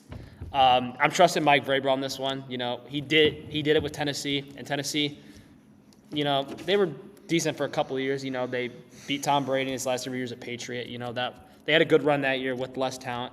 I think he's got a good quarterback in Drake May, who I think is going to step up big time in year 2.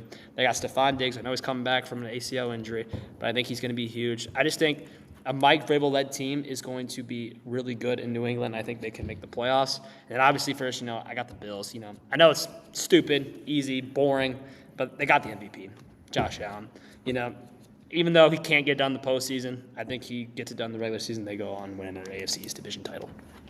Yeah, mine was pretty similar, except I flipped the bottom 2. I honestly have the Dolphins going last place. I feel like they're just on a straight downhill trend recently.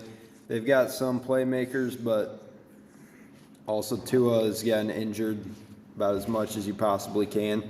And they've shown when they don't have Tua, they're absolute buns. So, which, I mean, I know he's fine now, but still just we haven't seen much from them at all. And, you know, my guy Aaron Glenn's going to the Jets. Now I think he's going to take over there, be somewhat decent, still not great. It's obviously the Jets, and they pretty much always suck. So I'm keeping them third place. And then Patriots, I have second. I think Mike Vrabel has a couple hints of a Dan Campbell-esque coaching style. Not even close to Dan Campbell, but got some hints of it. So I like that a lot. I think they'll be a little decent this year. Drake May, pretty solid year, and I got them second. Then obviously again the Bills first. I think That's all they're gonna run it. I also got the Bills winning the division. It's pretty simple why. You know, Josh Allen can basically do it himself for the team. And, you know, their team is just way better than the rest of the competitors in the division. I'm also going to throw the Patriots at second. I think Drake May can have a really good season this year. And, you know, they've got good talent around them. Like they said, Vrabel is a good coach, and he has done, you know, well with Tennessee in the past, especially with less talent than most teams. And then, honestly, 3 and 4, the Dolphins and Jets, you can honestly mix them up. I don't really know. I will throw the Jets at the bottom, though. Just put the Dolphins at 3. Yeah, for me, I think I've got the same predictions mostly. I got the Bills winning it again. Josh Allen's just too good, and the rest of the division's just not up to par. I think they're going to get it done again, make the playoffs. Josh Allen could possibly win another MVP. They also did just re-sign James Cook, which is a big re-signing for them. And I also do have the Patriots in second place. Mike Vrabel is a great coach. They have Drake May, and I think he's going to take a big step forward. I think he could really be a franchise quarterback for them for a while. Mm-hmm. I think that they can really make noise. I got the Dolphins in third. Tua, decent chance he gets injured again, like he usually does. Sort out the gang signs with his hands, man. Jesus, that's terrible. That's not even. That is horrible. All right, keep going. And anyways, on that note, Cancel this man.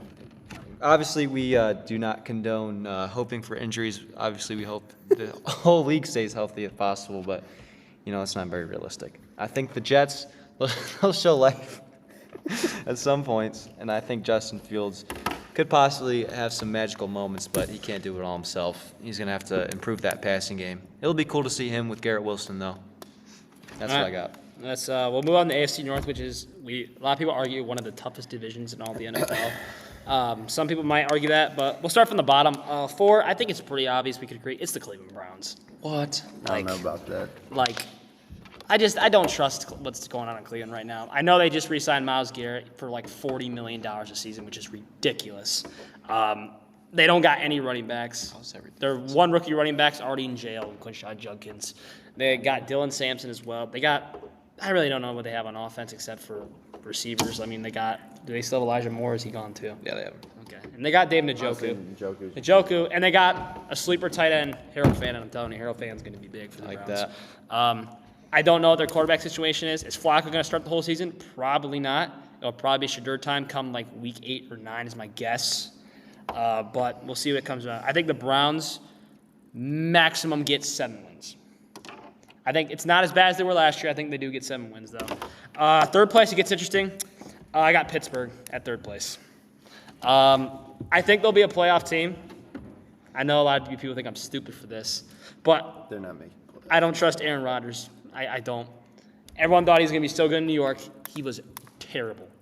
He barely played. He got hurt. Awful. Yeah, and the injury literally just ruined their chance to do anything with that franchise. They weren't going to do anything. I mean, they traded Minka Fitzpatrick, who was a 28-year-old phenomenal safety, for a washed-up Jalen Ramsey. Like, come on. I mean, I know they got DK Metcalf, but for some reason you're like, yeah, DK Metcalf and George Pickens isn't a good combo. Let's just trade him to Dallas. Like, what point does that make? I mean, I know they got Pat Freiermuth, but, like, except those two on offense, who do they got on offense except DK Metcalf and Freiermuth? Don't even tell me Calvin Austin or Roman Wilson, because those two guys are buns. But I see the Steelers maybe just about 500. I think Mike Tomlin does keep the winning season. Second place, it's going to be a reach. I got the Bengals in second. I do. I trust Joe Burrow. I think he puts them in an MVP season, caliber season. It just depends what happens to Trey Anderson. That's the only reason I put him at 2. If Trey Anderson plays, I think they can finish maximum second. If he doesn't, I could see him finishing third, minimum. And then 1, obviously, we have the Ravens. Lamar Jackson, Derrick Henry, probably the deadliest quarterback running back duo combination. I think this could be the year the Ravens finally get it done. It just depends what their team's going to like. Is it John, right? John Harbaugh? Mm-hmm. Yeah, can John Harbaugh get it done? We'll have to see. But, yeah, I got the Ravens finishing first and winning the AFC North for the second time in a row. Yeah, for me, so I see the AFC North and the NFC East kind of similar. They've got like an A tier of teams and then like an F tier. Okay, so the AFC North, the A tier, kind of like Will said, I've got the Ravens first. I don't think the Bengals will quite get there because their defense sucked last year, and they did absolutely nothing to improve it except their first-round pick that almost didn't even play for them. He just reported training camp Yeah, like a week so ago. I don't think they're going to be any better than they were last year. Maybe, they've got Joe Burrow, so you never know what's going to happen. Then, obviously, the Ravens first, pretty self-explanatory. Then that F tier, we've got the Browns and the Steelers. Okay, I think these two can be intertwined. The Browns just suck like usual. They're terrible. And then the Steelers are just a full-on retirement home. What they do with this retirement home, we'll find out. I honestly have no words for them signing Aaron Rodgers. It absolutely blows my mind that they got rid of Russell Wilson and Justin Fields and then signed Aaron Rodgers.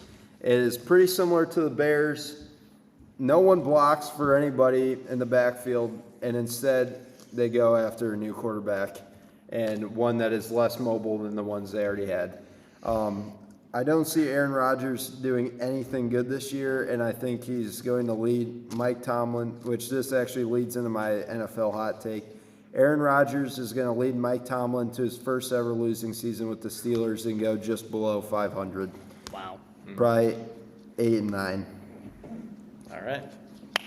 Before I get to my picks, I would like to let you all know that Gavin's takes right there, 95% of them were just because of his hatred of Aaron Rodgers. No, they Not because weren't. of any actual. The dude is 50 years good old, thoughts lives here. in a cave, and sleeps with mountain goats, and then shows up to training camp and thinks he can play NFL football with no offensive line. He just It's has, not he just gonna has happen. PTSD from Rodgers absolutely curb stomping the Lions No. for 15 plus years. That's what it was. Okay. I was barely old enough to even understand what I was watching. Okay. Aaron Rodgers is buns. He was somewhat decent when he played for the Packers. Somewhat. Somewhat Now he is terrible. Yeah, just listen to the This bias, dude and I'll tell you all you is need. at least Somewhat he's okay on the awful. Packers, MVP, 4-timer. Okay. Get to my Carried by rankings for his the team. North. At the bottom, I've also got the Browns. They're just the worst team in the division. I think we can all agree. Oh, on by that. the way, I've got Steelers below the Browns in the FT. Here we go. All right, Browns are 4th for me. Second, I do have the Bengals, or 3rd. Sorry, second to last. Are you what? They're not going to be better than the Ravens. And I'm telling you right now, the Steelers. Will Dude, finish they're above not the going to be Bengals. better than this. All the Steelers are not going to be better than the Bengals, dude. Yes, they will. I guarantee you. Dude, there is no possible way that they're better than the Bengals. It is not happening. Okay, they got an There is offense. simply Their no defense way. Their defense is absolutely. You just terrible. said they have an offense. The Bengals. Oh yeah, The Bengals. No, I I'm thought talking you were about the Bengals. No, the Bengals have an offense. Yes. Their defense is non-existent. Yeah, but they have an elite offense, very elite. You guys have You a have dog shit off. You have dog It's not dog crap Dog offense, It's mediocre. and you have a couple guys on defense. A couple. Yes. Okay, let's Yeah, let's talk. you got- Our defense who would do be you have? top All right, 5 got in the league. T- Name I and have every it name ranked You name got every TJ name Watt. good players on your And you defense got- except T.J. Watt, Cam Hayward, and Joey Porter. Okay, you can't So you even just count. listed 3 guys No, no, off no, that I no, can't no, even no. list based on how good they are. Cam Hayward isn't even that amazing anymore. He's still a solid player. He's solid. It's He's pretty top much 5 in the his position for sure. And did you just At see D tackle? he's threatening to sit out? They don't give him a new contract. see, And what is he like? no one- 39? He doesn't even want to play for them because they're so bad. And they've got, it's just another addition to the retirement home if they re-sign him. They've got Jalen Ramsey, who absolutely got gifted some 90-something overall of Madden, who is, Now we're talking about Madden. Oh my no, God. I'm just saying, everybody is like overrating him so much. There was absolutely no reason to trade for this man at all. And who'd they give up for him? They gave up a 28-year-old Minka Fitzpatrick, which blows my mind. And then didn't they no also give like a reason. second-round pick? And how old is Jalen Ramsey? Like 33? That dude's prime was in L.A. Like, come on, what are we doing? What are we doing? What are we doing? All right, so let me get back to my rankings, please. Once again, the PTSD from Aaron Rodgers is showing up again. I'm talking about the defense. I'm not even talking about Aaron Rodgers anymore. It just flows into the Dude, other side no, of the it ball. is not. They're Because just first of all, our bums. defense is not even bad. You're making it like they're They got- their bottom 10 they defense got in the league. They're TJ going to be a Watt, top that's 5 it. defensive team. Top 5? Yes. That's generous. Top 5. They're decent. Name better defenses than the Steelers coming up this Denver next season. Broncos. Ravens. Detroit Lions when we don't have a practice Bro, squad. don't tell me the Lions. We have the gonna be best 2 Eagles. safeties in the league. Aiden Hutchinson, who was going for Defensive Player of the Year. Like, what else could you possibly want? We got Terry on Arnold. We got Alex Anzalone, who's the best man-to-man covering linebacker in the league. Who else plays? No one else plays man-to-man. Alex Anzalone. You've been hating on this I team. know. I hated on him when he first played for us because he didn't know how to play man-to-man until he finally learned. I'm just going to throw my rankings out there because we're going to go at this for all day. I'm putting the Steelers at number 2 in the division. I'm putting the Ravens at number 1 in the division. Okay. I have the Steelers going 11-6 and winning the first round playoff game. Oh, 11-6. Okay. Are You realize we were 10-4 last year. yeah, and then you signed Aaron Rodgers and a bunch of 40-year-olds. We had Justin Fields and Yeah. Russell Wilson. Both Exactly. bums, bro. They're not They're both bums. bums. Look at the quarterback play the Steelers have had from the last 8 to 10 years. They're all terrible. Except Big Ben. You're Except saying- for Big Ben. You said But it's even you just last- said in the last 8-10 years Big Ben was on that team. You just called Big Ben terrible. Okay, no, listen. No, His he- last no, 2 to 3 he's not years the- he's were not not the calling best. Big We Ben can all agree with that. They got Yeah. sacked Look at by the the other Browns. quarterbacks we've had. Fields, Russell Wilson is not good. Mason Rudolph. Kenny Pickett, Mason Rudolph, bro. And you not guys- talking We've about had a them. 9 I'm and saying you 8, got 10 and Fields 17. and Who's the one dude that I'm thinking of? If you're telling me Aaron Devlin Rodgers Hodge? is any good, then you can't tell me Russell Wilson is bad and Aaron Rodgers I'm is telling you, good. Rodgers is better than Russell Wilson. He is, bro. Look at the stats from last season. I'm telling you, he's at least a step above him. Alright. I'm telling you. All right, right let's move on from this. I'm telling you, We we're can gonna get go in this 11-6 later and keep and I arguing still about gotta the go, Steelers. goddammit. All right, you go. All right, so a lot of Absolutely absurd. splotch going on from tell the us. other side of the table here. That was to be expected, but for me, as a Browns fan, we have a revolving door at quarterback. Who the hell knows what's going to happen there? That jersey of starting quarterbacks. At least we can all agree on the Browns. I mean, yeah. With that being said, I got the Browns going 14-3. Just kidding. Just kidding. They might go 3-14. I think there's a good there's a good chance that Flacco starts at some point, Pickett starts at some point, Shadur starts at some point, And Dylan Gabriel. And Tyler Huntley. It's possible. They could have 5 or 6 starting quarterbacks. And for my number 3 team, I do have the Steelers. I think it's going to be close between them and the Bengals. It's going to be very close. I think they're going to go 10-7 though. I think that they'll get the 6th wild card spot. I think that Aaron Rodgers, if he can stay healthy, they could be better than 10-7, but there's also a chance that he could be on his last year and be not as great. They do have DK Metcalf, which will be a good spot for them, and I think their defense is minimum top 5 in the entire league. Thank you. I'd say I never said they weren't top ceiling 5. is- I'm just saying there's No, you defense. didn't agree with me I'd when I say said that, ceiling though. is You're 10 and clowning me. 7. Don't even lie. I will roll the tape back again later.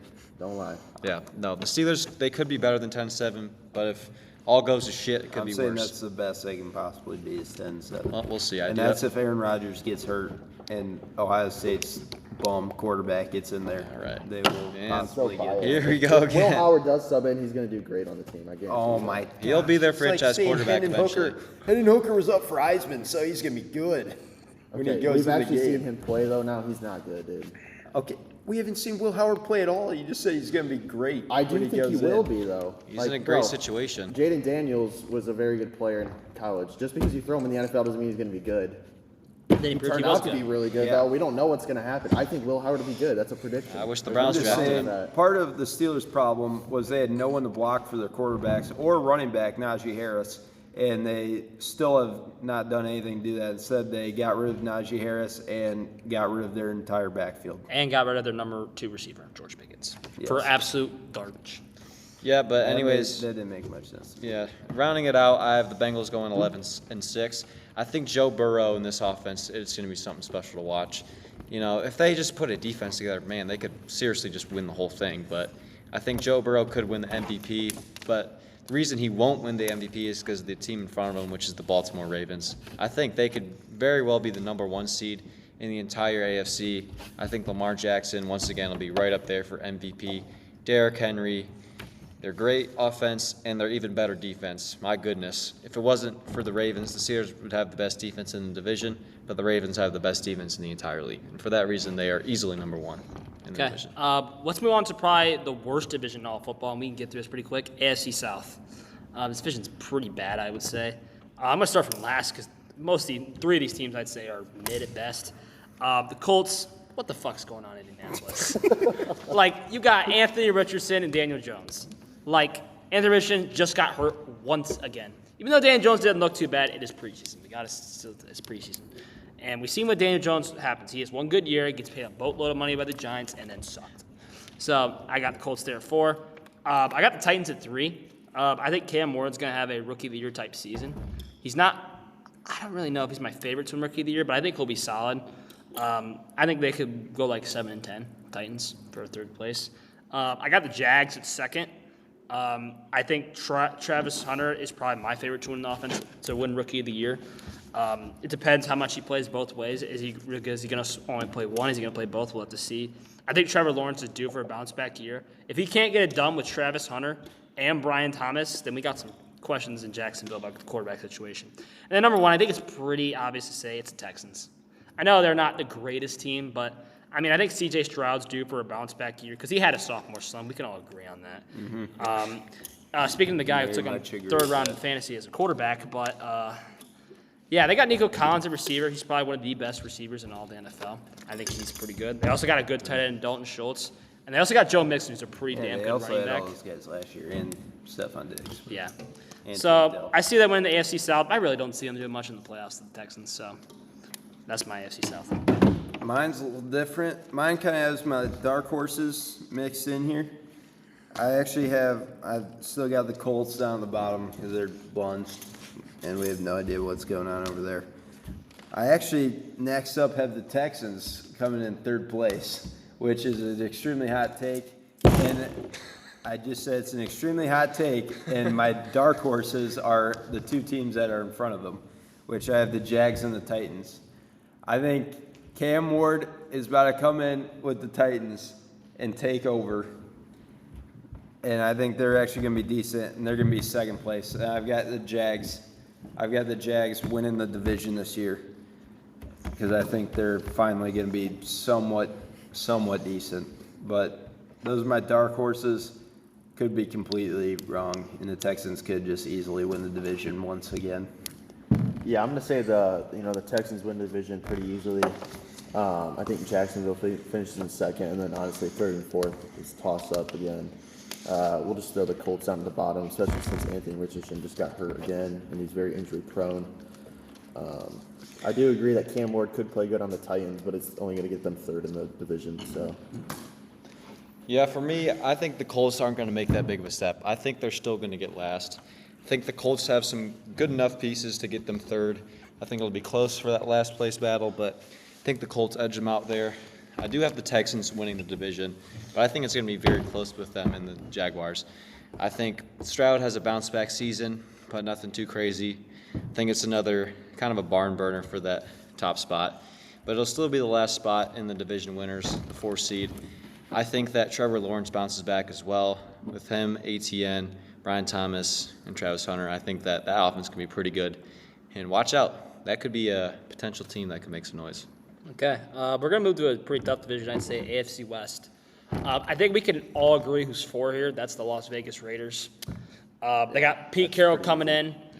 Great coach. They got Geno Smith now as their starting quarterback. They have probably the best rookie running back in the past couple seasons in Ashton Genty, which we'll see how he does. I got high standards. I think he'll be a very solid running back. I think he could be a rookie of the year candidate as well, right up there with Travis Hunter and Cam Ward.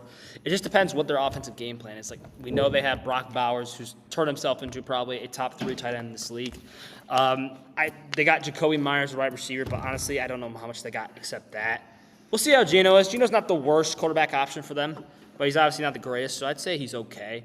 Defense, they got Max Crosby, so we'll see what happens there. Third, I have the Los Angeles Chargers in third place. I think Jim Harbaugh had a great first year. I think they're going to be around the same as they were last year. They're going to be tough, offensive line, defensive line.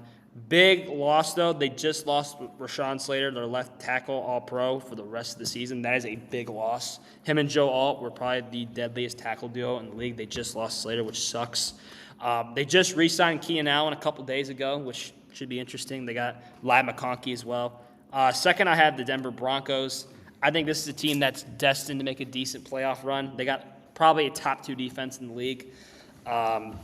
They got Bo Nix. I think he's going to keep developing, keep getting better. They got Cortland Sutton. The receivers going to keep better. And then obviously number 1, we have to sadly say it's the Kansas City Chiefs again.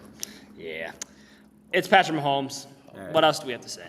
All right. That's about all they got. They got Patrick Mahomes and a washed-up Cincinnati Bearcat Travis Kelce on their team. And a Buns receiving core. Yeah. Okay. So Rashee Rice is not Buns. I agree with you. I got the Raiders last. Okay. I honestly think that second and third spot's going to be a real tough fight between the Chargers and the Chiefs. I think the Chiefs are going to slightly outbeat them, but I think the Chargers are going to be right there behind them. And I got the Broncos. Jimbo. I got the Broncos winning the division this year and overtaking Patrick Mahomes for the first time in a while. There we go. They've been the only team that has been able to beat them a couple times. The Broncos over the Chiefs. I also have the Broncos winning the division. And like we said earlier, we got into defensive discussions about top teams. The Broncos are top 5, probably top 3 too. And then obviously, which is surprising to say because they've been so bad. Yeah, it is. They've been good since Peyton Manning, basically. But anyway, Bo Nix just had an insane season last year. Mixed with Sean Payton, that's going to be good, and especially year 2. He, knows what he's doing in the past coaching with the Saints. But, then I'll go back down to the bottom. I do have the Raiders finishing last. That's pretty self-explanatory. And then I do have the Chiefs coming in second above the Chargers, probably a game and a half above. The Chargers do have some talent, but I think, Mahomes himself will put them a game and a half above the Chargers. I think it's pretty ridiculous to say that the Chiefs are just going to fall back that hard this year. I think they're going to win the division. I have the Raiders coming in last. Genty's going to be the bright spot in that team, which is otherwise not that good. I have the Chargers coming in third. I think that they'll definitely take some strides. losing Slater will be a big hit for them, but I just think that they'll have some close games, probably don't go their way. They've had a history of that, and even though they have Jimbo, I don't think it'll change. And second, I do with the Broncos. I think this year they actually take a small step back. I think they go 9-8. I just think Bo Nix, while he is a great player, 9-8. I have them. That's crazy. Their bottom ceiling is 10-7. They're going 12. You're saying the Steelers are going to have a better record than the Denver Broncos? Yes, I do. Oh my God. No, the Broncos will go 12-5. 12-5? Yeah. No. That's At best. You got to be shitting me. I don't believe in the Broncos, man. Just a few short years ago, they let up 70 to the Dolphins, and last year, Jameis Winston passed for 500 yards on A few them. years ago. And that was team when the is Dolphins' way offense different was now. straight. Okay, but yeah, once again, last year, Best Jameis offense Winston, ever. 500 yards, and they let their best receiver, Jerry Jeudy, go to the Browns to be a top Few 5 years ago, receiving it's a yards. Big difference, though. I mean, Well, Tom Brady. I'm won the talking Super about Bowl a last few year, years too. ago, so. So now we're on the. They were 10-7 last year. It's not like a big who step did back. the It's one Broncos? game, but fucking difference. I don't know who they drafted. Going backwards, that was crazy. NFC. One year. We know we went from East. We'll start actually with the NFC South. I think this is the One weakest. game. This is the weakest division in the NFC. This will go pretty fast. I think 4 we can all agree is the New Orleans Saints. Like we don't know what's going on there. Who's the quarterback? Is it Spencer Rattler? Is it Tyler Shuck? Like I don't really know what's going on there. Shuck. They have the worst dead cat penalty loss in all the National Football League. So I got them last just because I don't think they're a good Let's team just at skip all. this and say the Buccaneers are going to win the division. Yeah, I got the think we I got have the the I got same Bucks. Everybody have the Bucks. I got the winning Bucks winning division. division. Yeah, so that's the only team that's good in there. And then we'll go to the NFC West because the NFC South is basically irrelevant this time. Hot take. This is one of my last place. I had the Seattle Seahawks. I think Sam Darnold coming in. I don't think it's going to be a good fit for Sam Darnold. I think they overpaid him just a little bit, not too much. Definitely overpaid him. I don't see Sam Darnold putting up back-to-back We seasons saw like his it. true colors Like week 18. they lost DK Metcalf, they lost Tyler Lockett. Like who are they going to replace him with? Jackson Smith and Jigba Cooper Cup. and Cooper Cup, a washed-up Cooper Cup. Yeah. He's not even that bad. Yeah, I think Smith and Jigba will be one of like the uprising receivers this year, but their defense is still pretty solid. They got Devin Wait, so Witherspoon. where in the world do you have the Cardinals? I got the Cardinals in 3rd place actually. Okay. I think this year is the stride for Kyler Murray to take a big step up. I'm not saying they're gonna make the playoffs or anything. I just think they'll be close to that line. I think Trey McBride's also a top 5 tight end in the league. They got Marvis Harrison Jr. He's gonna get better. They got James Conner, who's one of the most underrated running backs in Johnson. the National Football League. They got the Will defensive Johnson, who side. should have been a 1st-round pick if not for his injury. And they also got Budda Baker. They got a decent secondary. So I think they can be either 9-8 or 500 and be really close. I'm not saying they're making the playoffs, but they're gonna get really close. Second, I got the 49ers. Brock Purdy's capable. They got still a decent offense. Ayuk's coming back from injury. How's that going to look? Could George Kittle still be productive? How's Christian McCaffrey going to be from injury?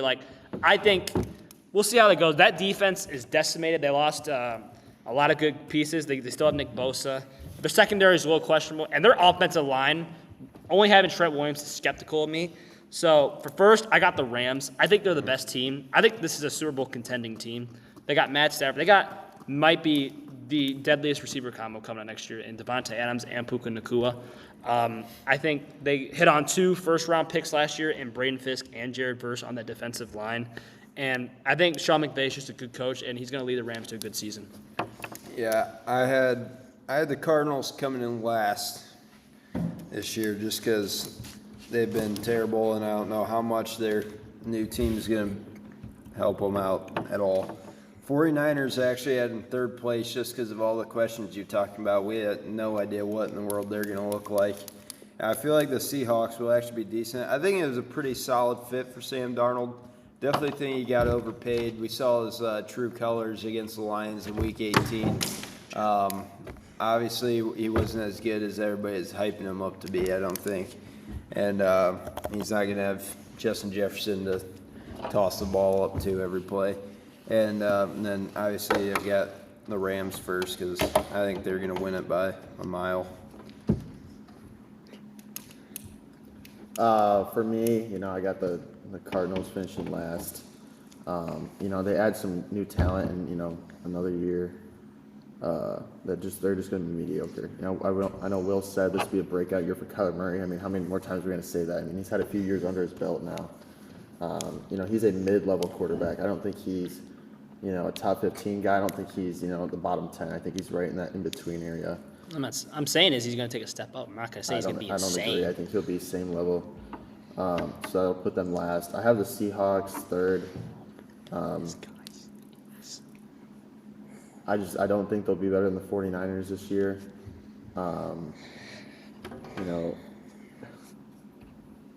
Just the 49ers do have a better roster in the past few years. I know the Seahawks have made some improvements, but, they still got, CMC on the 49ers, et cetera, Bosa. But obviously the Rams are number one. Devontae and Puka, obviously great combo, and then Sean McVay and Stafford. But then the one person we're forgetting about on the Rams, Blake Corum, baby. Freaking stud muffin on that team. If I've ever seen one. And then we're also missing a deadly weapon, Kyron Williams. That dude's Blake Corum. Stetson Bennett. That dude right there. Get the Rams to the first place in that division, possibly Super Bowl, just with that guy. Okay. Well, I think he's a winner. That's some splotch. He is Fair a winner. point there. He knows how to win. He'll be warming up the bench very well for Kyron Williams. But the Cardinals with Kyler Murray, I think I agree with Hayden. I think just saying every year that he's going to take a step up is just kind of, I don't know, not smart, just to keep it very simple. I think he's going to be playing a lot more Call of Duty than football this year. Once again, he'll be leveling up on the sticks. Yeah. I think, he's probably stunting his growth sitting in that chair all day, but, that doesn't really help him. Anyways, moving on, we got the Seahawks at 3. I think that they might take some steps up, but I think overall they'll stay around the same. They've got an interesting receiver core. I think JSN might establish himself as a wide receiver 1. If not this year, then in the future. He's going to be a very good player for them, but it just won't be enough. The 49ers will be second. They have a good roster, but with injuries with them, you just never know. If CMC can stay healthy, they could win the division, but that won't keep them in front of this first-place team, which is, in fact, the Rams. Their wide receiver core, their running backs, their quarterback, their defense. I mean, all around, as well as their coaching, I think they are just a great put-together team, and, they could make another run. I don't know. We forgot to mention on that Seahawks team is Kenneth Walker. And I don't know if you guys have seen recently, but that dude shaved his head completely bald. So wow. I think he is ready to get absolutely locked in and dialed. And I think he's about to have himself an insane year. Right. I think it's going to be his best year yet. I like it. Which is why I have them. We're going to move on to the NFC East. Right. I think we can all agree who our number 1 spot is. Do we all have the Eagles at number 1? We do. Yep. I'll go 4. I'll go with the Giants. It's pretty easy. The Giants are last. Like, come on. Like, you got Russell Wilson, who's not bad, but he's kind of washed. I mean, then you got Jackson Dart. Like, who knows what's going to happen in New York? It's like a Cleveland situation at quarterback. Russell might start for the first 6, 7 Don't forget weeks. Jameis, baby. Jameis. Third place is Dallas And DeVito. Cowboys. These 3 and 4 teams you can you're 3 and 4 more teams you reasonable. could interchange the Cowboys and Giants. It really don't matter. The Cowboys are not a good team. You know, their best players requesting for a trade. Their owner has dementia. Like, it's just, and it's probably time for the Cowboys to move from Dak Prescott. Like, he's not a bad quarterback, but he's just injured way too many times. And they got CeeDee Lamb and Jake Ferguson, but that's probably just going to lead to like a 7-10 season at best. And then obviously I have the Commanders at 2. I'm not saying they're going to fall way off. We'll see what that Terry McLaurin situation looks like. If they're going to pay him, are they going to trade him? I don't see them trading him at all. Can Jayden Daniels take a big step and become an MVP type quarterback, or is he going to stay where he is at the same level? So I got the Eagles and Commanders as my top 2 teams.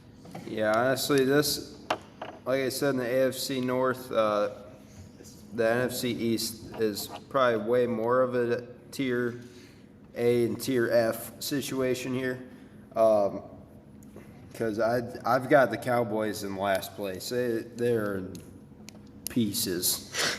Like, they are absolutely terrible. And if I put the F tier, which is the Giants and the Cowboys of the NFC North, if I put that in the F tier of the AFC North of the Browns and Steelers, the Browns and Steelers are absolutely whooping on the Giants and Cowboys. Like, on both teams, it would not even be close. So I've got Cowboys last. Giants, they actually have a little bit of hope. So I'm putting them in 3rd. You know, they've got Scatterbo coming in at running back. We'll see what he can do. They've got a couple options at QB, which I think they'll find something in somebody. And they've got Thibodeau on the other side. and I think they'll do decent. But obviously, they're still levels below the Eagles and Commanders, who have got Commanders in second and the Eagles in first. But I do think the Commanders will be pretty solid again and not be too far behind the Eagles in that first place spot. For me, obviously, like Gavin said, there's an A tier and then there's like a D, F tier kind of thing. I do have the Eagles as number 1 as well. You could throw the Commanders up there too, but I think that the Eagles are the best team in this division, possibly in the entire NFL as well. Commanders number 2, and then the Giants and Cowboys. Might as well just say kick them to the curb because neither of them have a chance at all. So it's really just between the Eagles and Commanders. I will throw the Cowboys at last, though, just because I can't stand the team. I think Dak needs to get out of there. I don't know why they pay him so much for mid-quarterback play. Shambles. Jerry Jones needs to either die tomorrow or sell the team, or else they're not going to do anything. He cannot own the team any longer. I'm not asking for his death or anything. Kind of sounds like it. What I am saying is they will not get better until he is done with the team. So that's what I'm going to say. So, all right, guys, you heard it here first. Hayden's hot take: Jerry Jones is dying tomorrow. But no, for this division, I think it's similar to what you guys think. I got the Giants coming in last, though. I think Jackson Dart probably going to take over at some point, show some great flashes, but the Cowboys, as laughable as they are, they still have pieces. They still have CD. They still have George Pickens. They'll probably have a fight mid-game next year, but 47-9, Lions Cowboys. This will be fun. Anyways, Eagles win in this division pretty easily, but watch out for those Commanders, man. They're going to take another step up this year. Hopefully Terry McLaurin stays there and stays happy, though, because hasn't been too good recently. Now we move into Hold on one more second. I'd like to say one more thing about the Dallas Cowboys. Just thinking about last year and something I saw back on Twitter a couple times. It was a picture of Dan Skipper lined up at receiver against the Cowboys in the fourth quarter. And it said, "You must be really bad if you have backup offensive tackles running routes on you." And that just shows how absolutely terrible the Dallas Cowboys are. They are absolutely terrible, in shambles. Like they might be lower than they're below the Browns at this point. Yeah, it's and they might need to be moved down to the UFL. America's team is slowly becoming Canada's team. Yeah, we need to move them out of this country. We'll move to the NFC North. I can make this pretty quick. Last place I had the Bears. I don't trust Caleb Williams. I don't. A lot of people might. I just don't. Ben Johnson, I think, will be fine. It's just I don't know how that team's going to be. Third place, I had the Minnesota Vikings. I think McCarthy, we'll see how he does year one. Just depends how he plays. I know a lot of people aren't going to agree with that. Even the 2 Michigan fans we got here think he'll be insane or something. But I think he'll be okay. I'm not saying he's going to be horrible. I think he'll be at least mid. 2, I have Green Bay. They're always just mid and just decent. They'll probably lose in the first round of the playoffs like they do every year, but they're kind of like the Steelers of the NFC, but we'll see what happens. So number 1, it's pretty easy. It's the Lions. Come on. I know last year they had a great regular season, but ended probably in one of the worst number 1 seed losses we've seen in the past 5 years, which was horrible. But I think the Lions bounce back. Dan Campbell's not going to have the biggest fall just because he lost 2 coordinators. Dan Campbell, we doubt him, but he's going to get it done. He'll win the division for the 3rd year in a row. All right. Yeah, I also the Bears last because, Ben Johnson, we don't like that dude anymore. He was a Lions legend, and then he decided to go to a in-division rival, and he thinks he can do something there, but little does he know it's the Bears, so they still are going to suck. Doesn't matter who's coaching them, who's playing for them. They got Caleb Williams and his painted fingernails in the backfield. Not going to do anything. 3rd place, I think it's pretty obvious to me. It's the Packers. The Packers got Jordan Love, who hasn't done absolutely anything in his entire NFL career yet, and that's pretty much it. They don't really have much else on their team. They got Josh Jacobs. Josh Jacobs is solid, but they can't just give it to him every time because that Lions defense is going to stuff it. The Vikings, they still have a similar team to last year, except they upgraded at the quarterback position. So I don't I don't know how good JJ will be. He's definitely a better quarterback than Sam Darnold. So I think they'll still do pretty solid. I don't know if they'll do any better than they did last year. Last year, a little bit of a fluke season for them. I don't know if they will ever do that good in the near future. And the Detroit Lions are winning the entire division. 2 new coordinators, but our defensive coordinator was actually our linebackers coach, so he's ready to go. He knows what he's talking about. And John Morton, our OC, was our passing game coordinator a couple years ago, so he knows his team. He knows what he's doing. And our entire defense is back healthy. So as long as we can stay healthy and don't have a practice squad playing as our starting defense in the playoffs, I think we can handle pretty much anybody pretty fine, except maybe the Eagles, which would be a tough fight. So I got the Lions, and I got the Lions going far. For mine, I also got the Bears at the bottom. Not much need to be said there. I do have the Vikings in the 3rd slot. Putting McCarthy as the starting quarterback is great for them, although he hasn't played much yet. So I think, honestly, putting him as a starter now and getting rid of Darnold is a lateral move as of now. Obviously, McCarthy's got a great ceiling, in 2 to 3 years, and he can be way better than Darnold. But as of now, I think it's a lateral move. And I think they drop down because I do think the Packers have a better overall team than the Vikings. And like Gavin said, they had a little bit of a, out of the blue year. They played better than everybody was expecting. I don't think that'll happen again. I think they'll lose a few more games and the Packers take a few of those. And then obviously the Lions will be the best team in the division. They got the most complete team, best last year. I think it'll repeat. All right, for me, I think this division is going to be interesting. I think the Bears will finish in last, though, just because of the quality of the teams in front of them. Ben Johnson is a good coach. Listen to this. I hope he is too. I think Ben Johnson is a good coach, but I don't think that he'll be able to lead them to anything substantial. We'll see what Caleb Williams does, but yeah, I see them finishing in last. I have the Packers in 3rd. Jordan Love's a great player, but I think the Vikings are just a little bit better. They have a superstar, and his name's not J.J. McCarthy. It's Justin Jefferson. He might win the MVP or at least Offensive Player of the Year. He's very good, very, very good. And I think J.J. will eventually turn into a great piece for them, but in year 1, they'll still be 2nd. And, Lions will be finishing in 1st yet again. And, this could be their year. We'll see. Back to you, William. All right. In the studio. We're going to move into some dark horses. I only have 2. I've kind of ditched them. My first one's the Cardinals. It really depends what Kyler does. I don't really agree with this pick at all, but I'm just going for it because it's a dark horse. Why not? And then my second dark horse team is the Patriots. Come on. Mike Vrabel's going to get it done there. He's going to lead in success, and I think they make the playoffs.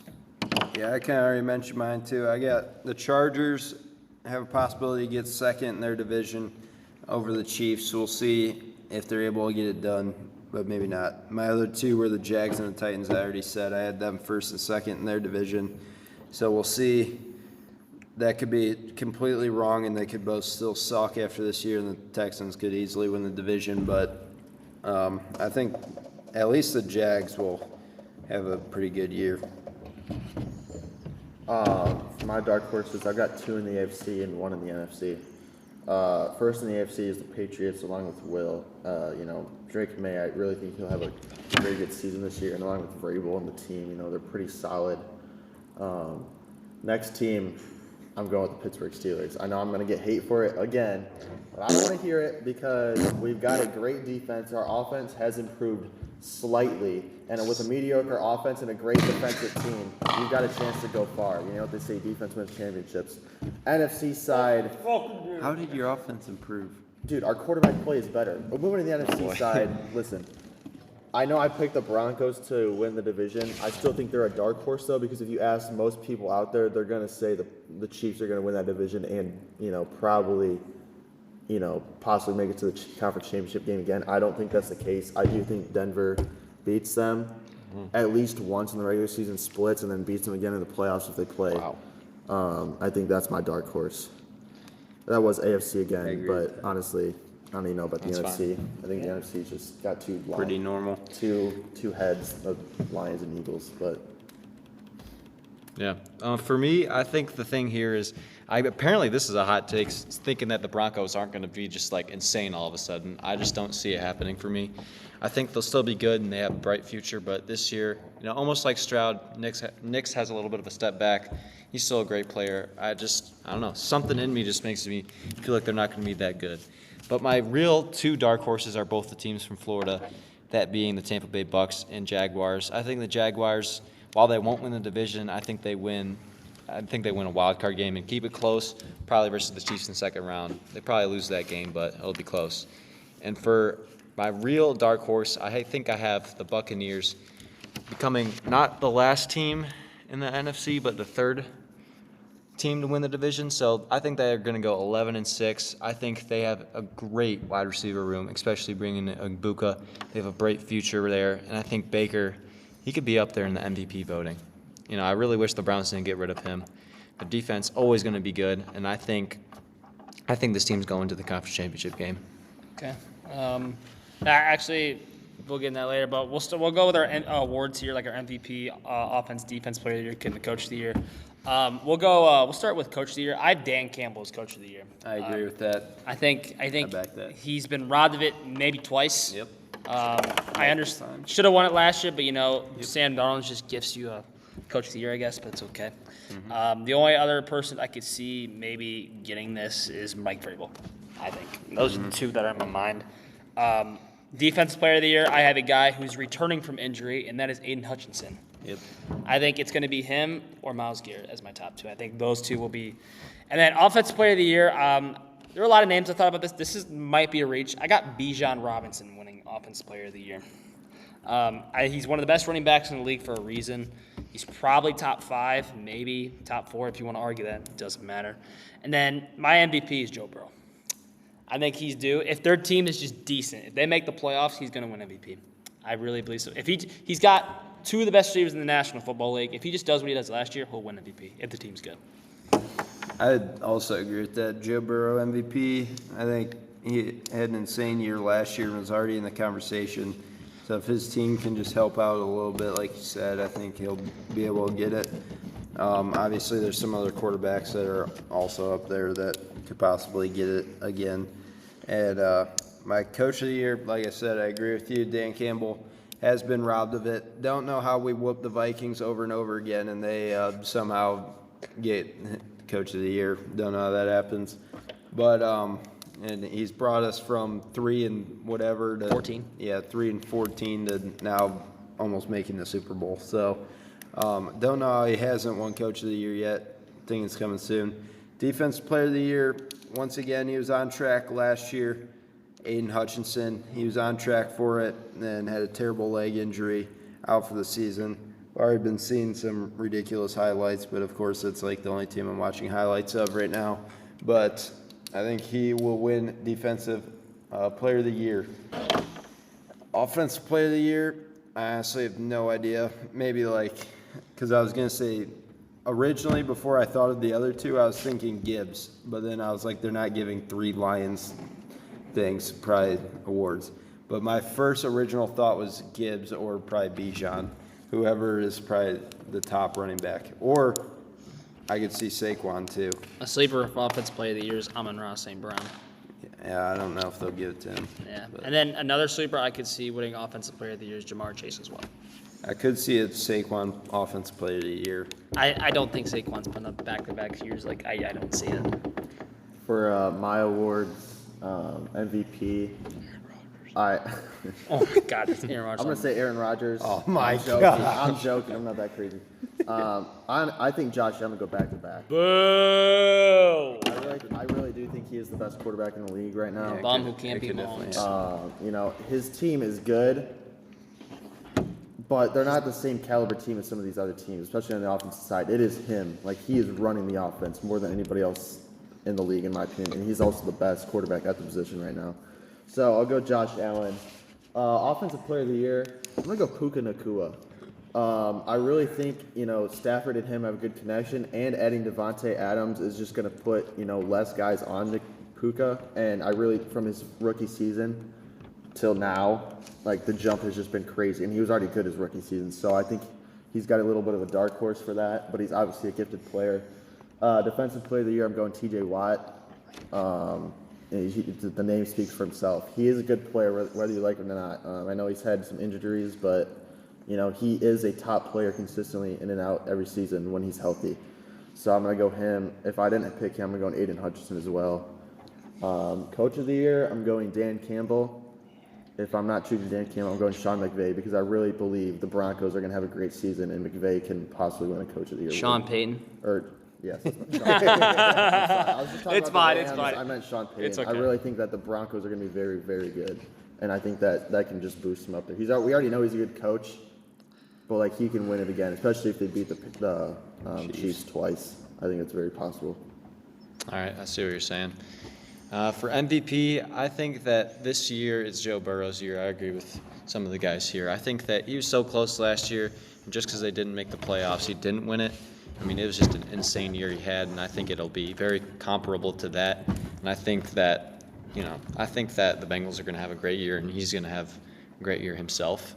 For Offensive Player of the Year, I got Saquon. I think he will have a great year after another great year. And I think that, once again, the Eagles will be right up there, be Super Bowl contenders. And I think it's just going to be too hard not to give him the award, really. I think Jaden Daniels is a sleeper for that award, but I don't know. That's just my gut feeling right now. And for Defensive Player of the Year, as much as it hurts me, I'm actually going to give it to T.J. Watt. I think that, after getting it, Myles Garrett, you could argue that T.J. Watt had a better year that year, but, it's fine. I think this is the year for T.J. Watt. Coach of the Year, though, it's not going to be Dan Cable because you cannot argue this season they're about to have, which is the Buccaneers. I think Todd Bowles is winning Coach of the Year. Wow, that's a nice take. Good pick. Okay, all right. We'll move on to our last topic of the night: conference champions and Super Bowl champs. I'll lead it off. In the AFC Championship, I have the Ravens, and I hate to say it, Ravens and Chiefs. I don't see the Bills. I don't see the Bills getting past the Chiefs. I don't. Josh Allen just doesn't have the it factor. If Burrow was playing the Chiefs, that's different. I think Burrow actually could beat the Chiefs. I got the Ravens beating the Chiefs in the AFC Championship game. And in my NFC Championship game, I had the Lions versus the Commanders in a rematch from last year. And I think the Lions finally get it done. They go to the Super Bowl. And then my Super Bowl champs is the Baltimore Ravens. All right. All right, let's see. I never really made up my whole mind on this. Obviously, NFC North or NFC, I'm taking the Lions over the Eagles. Okay, that's going to be – if we can get to that game, that might as well be the Super Bowl because that's ridiculously good. And AFC, I mean, they're still going to bring some really good teams. But I don't know. Something with the Bengals is calling me. Even though I know the Ravens are a better team than them, I feel like something's telling me the Bengals are going to somehow get there and play the Bills. And then I'm going to have the Bills winning that game. And then I've got Lions, obviously, winning the Super Bowl. The Lions in the Super Bowl. Yep. I'm going to go Steelers in the for Super Bowl. the NFC Championship game. I'm going to pull like a rematch kind of, and a little Here we go with this shit. coming home kind of thing. Eagles, I'm going to go with the Commanders. Lions versus the Rams. NFC I Championship. like it. In I Detroit, think or that will LA? feed Who do you families, think's the first of higher all. seed, Detroit or LA when it comes Detroit, to probably. that? Matt Stafford and you guys Super Bowl. But I think that could be a great conference championship game in the NFC. And then the AFC, I've got the Bills and then I've got the Ravens. And I think the Bills make the Super Bowl for the first time in Josh Allen's career. Lions, Bills, Super Bowl And would be then, absolutely ridiculous. I am going to take an upset just to be a little different. I'm going to put the Rams over the wow. Lions just to be different. And then I have the Bills winning the Super Bowl. Josh Allen, MVP and Boo, Super Bowl boo MVP. and booer. Says they're going to get it done. For Talk about me, feeding families, Lions, Bills, baby. I've mentioned this already, but in the NFC, I do have the Buccaneers making the NFC Championship game. I do not think they'll win it. Yeah. The Buccaneers, I don't think they'll get it done. I think they'll make it there. They'll get to the big stage, but unfortunately, they're going to run into a buzzsaw that is the Eagles. And yeah, it's not the Lions. It's the Eagles making it there. In the other side, in the AFC, I got Ravens versus Bills. The Chiefs take a little bit of a back seat, and I got the Ravens beating the Bills in a close game. And in the Super Bowl, as much as it hurts me having this happen, I have a Harbaugh winning it all. Ravens beating the Eagles. Okay. All right. Anything else any of you guys like to add on at all? Anything? I'd like to put a statement out there that the Steelers do not deserve this much hate. Okay. All right. Just wait till they go 8-9, and then we can listen back to this podcast. All right. I Well, guarantee you they will at least go above 500. is everyone, That's a guarantee. is everyone good? One last thing, I think Shadur Sanders is winning in Pittsburgh this year. Book it, write it down, put it in Sharpie. Okay. It's happening. Okay. I hope remember that. Shadur's gonna end up starting at Alright. some point. All right. Is that good? Everyone else is good? I'm good. It's been a That's great good. episode All here. right. Great episode. Thank you, everyone, Thank for you, Will listening. Bros, for coming, You're bringing us welcome. on. Thank you, Will. Thank you guys for Hopefully it's not listening, and stay out for the next one.